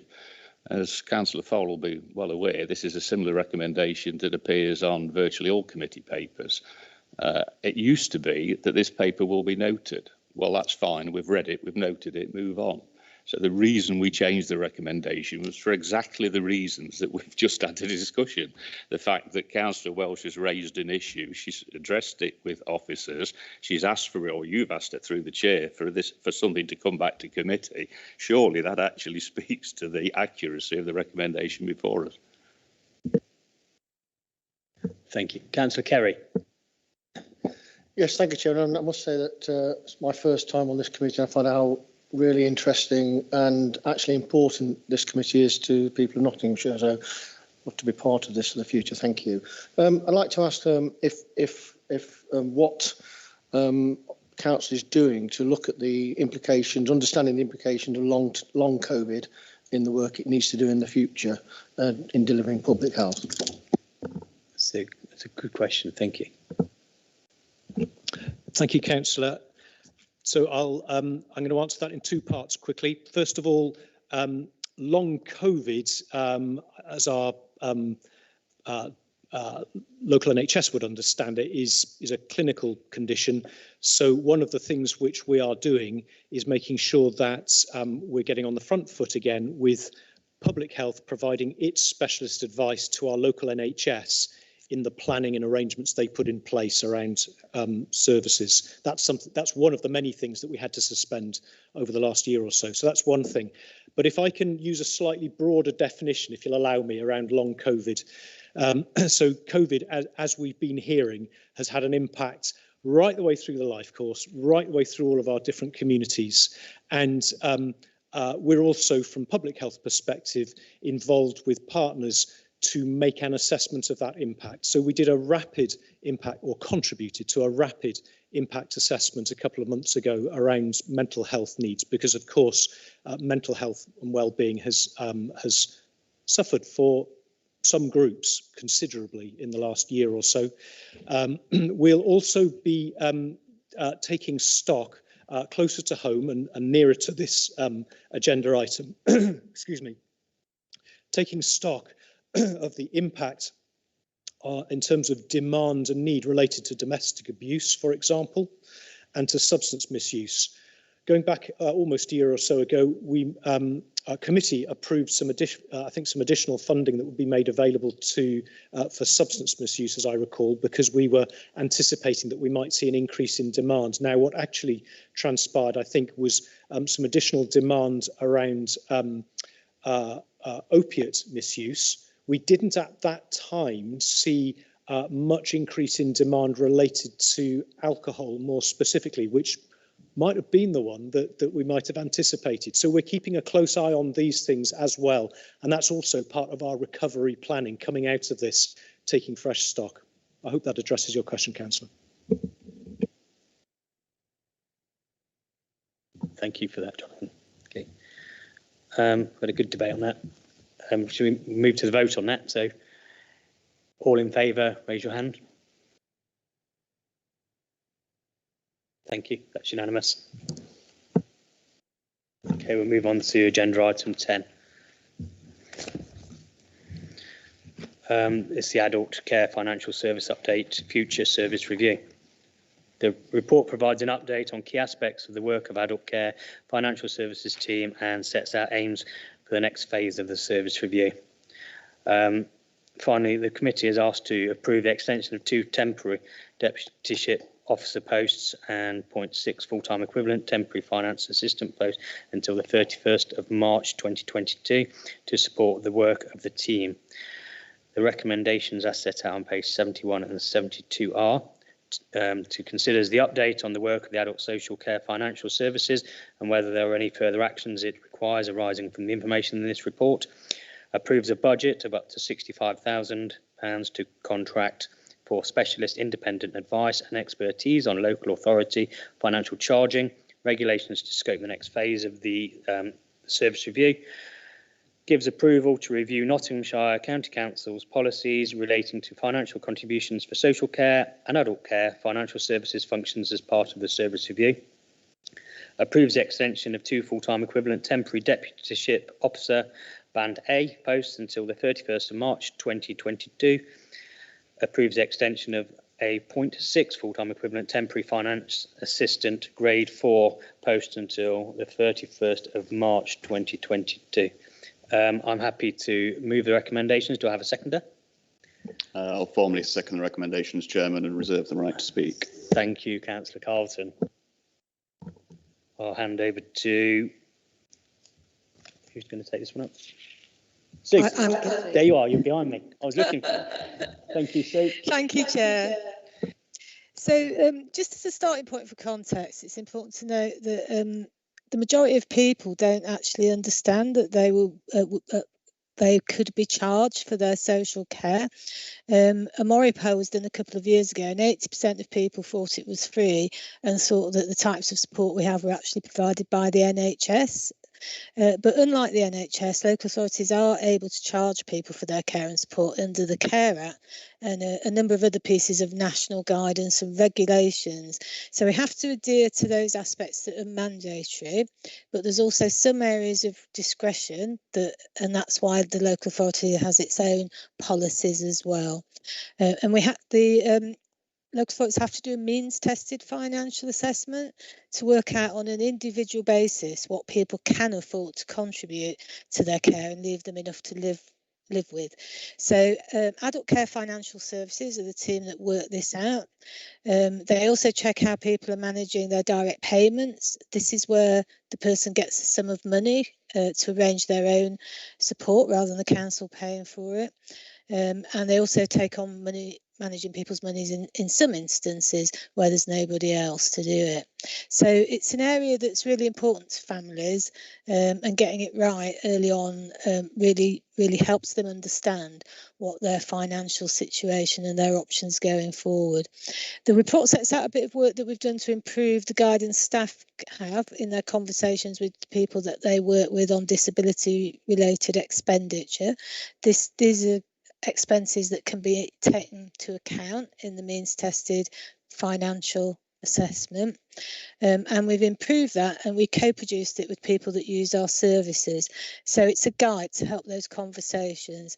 It's the right thing to do, but it's really important. It's really difficult to understand whether this will have any financial impact, and if so, what size on our finances. So what we've agreed in consultation with Melanie and our head of finance, our section 151 officer, is that we'll closely monitor this on a monthly basis via SLT.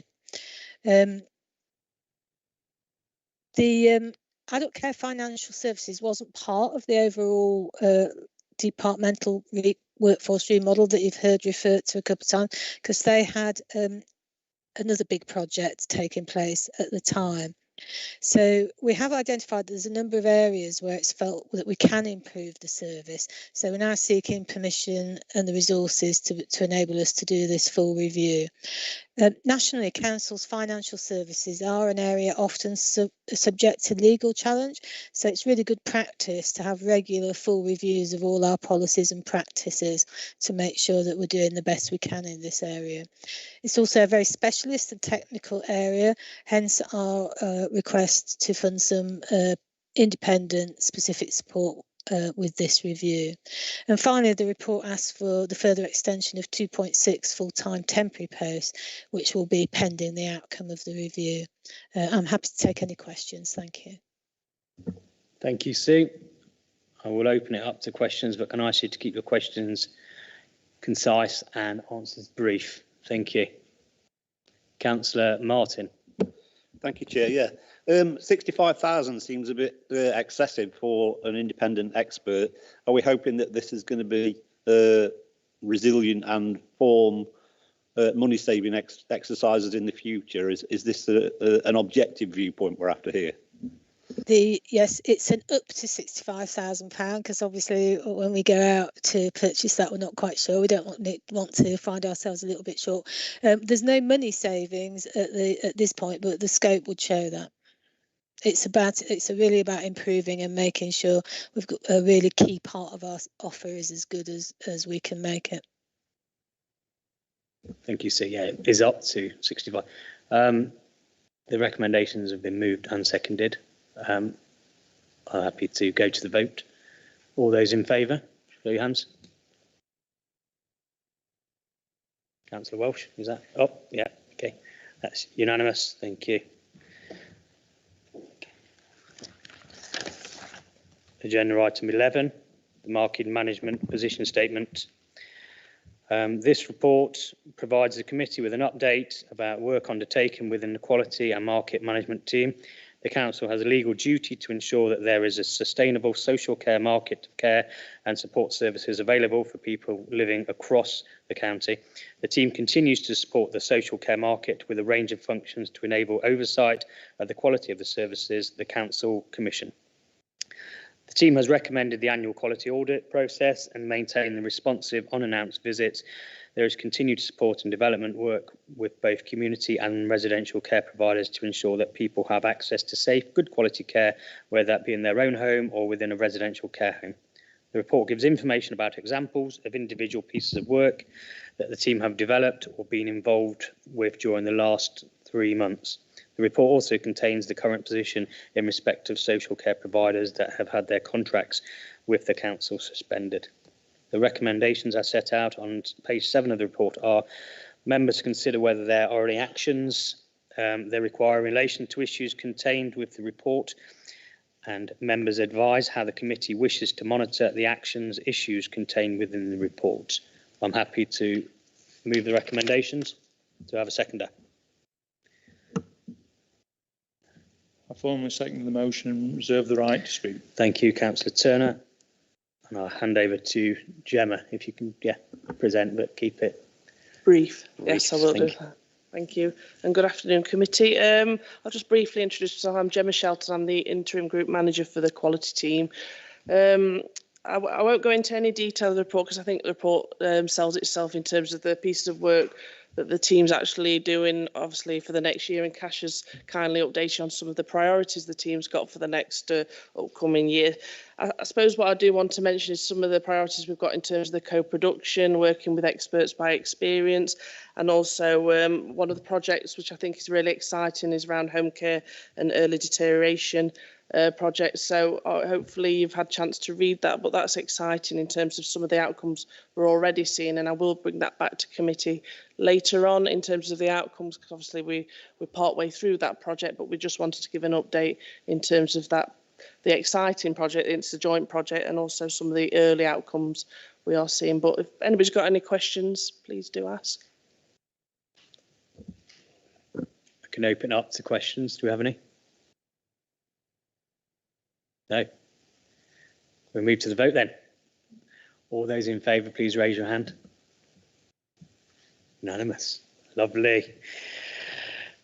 We move now to the work programme. This is a bit where it's all of our work programme. It's the committee. I think that's how it's worked well for the last 4 years, where people have. It's a live, living agenda, so we can always add things to it. Is there any recommendations to add to it from today? We've picked up a couple of bits from today's meeting. We've got the health inequalities work that we're looking at programming coming forwards, and the domestic abuse needs assessment and work around that. Yep. Okay. Do I have a seconder? I'll second those, Chairman. Thank you. All those in favour? Brilliant. Lovely. Right. Agenda item 13. It's the exclusion of the public. Are there any public left with us? Are there any members left with us? Okay. Exclusion of the public. The committee will be invited to resolve that the public be excluded for the remainder of the meeting on the grounds that the discussions are likely to involve disclosure of exempt information described in Schedule 12A of the Local Government Act 1972, and the public interest in maintaining the exemption outweighs the public interest in disclosing the information. If this is agreed, the public will have to leave the meeting during consideration of the following items, and that will be agenda item 14, but we have to wait for the live streaming to stop. Okay, all in favour? Yeah. All in favour. Thank you. That's moved. Okay, we'll just wait for the live streaming to stop.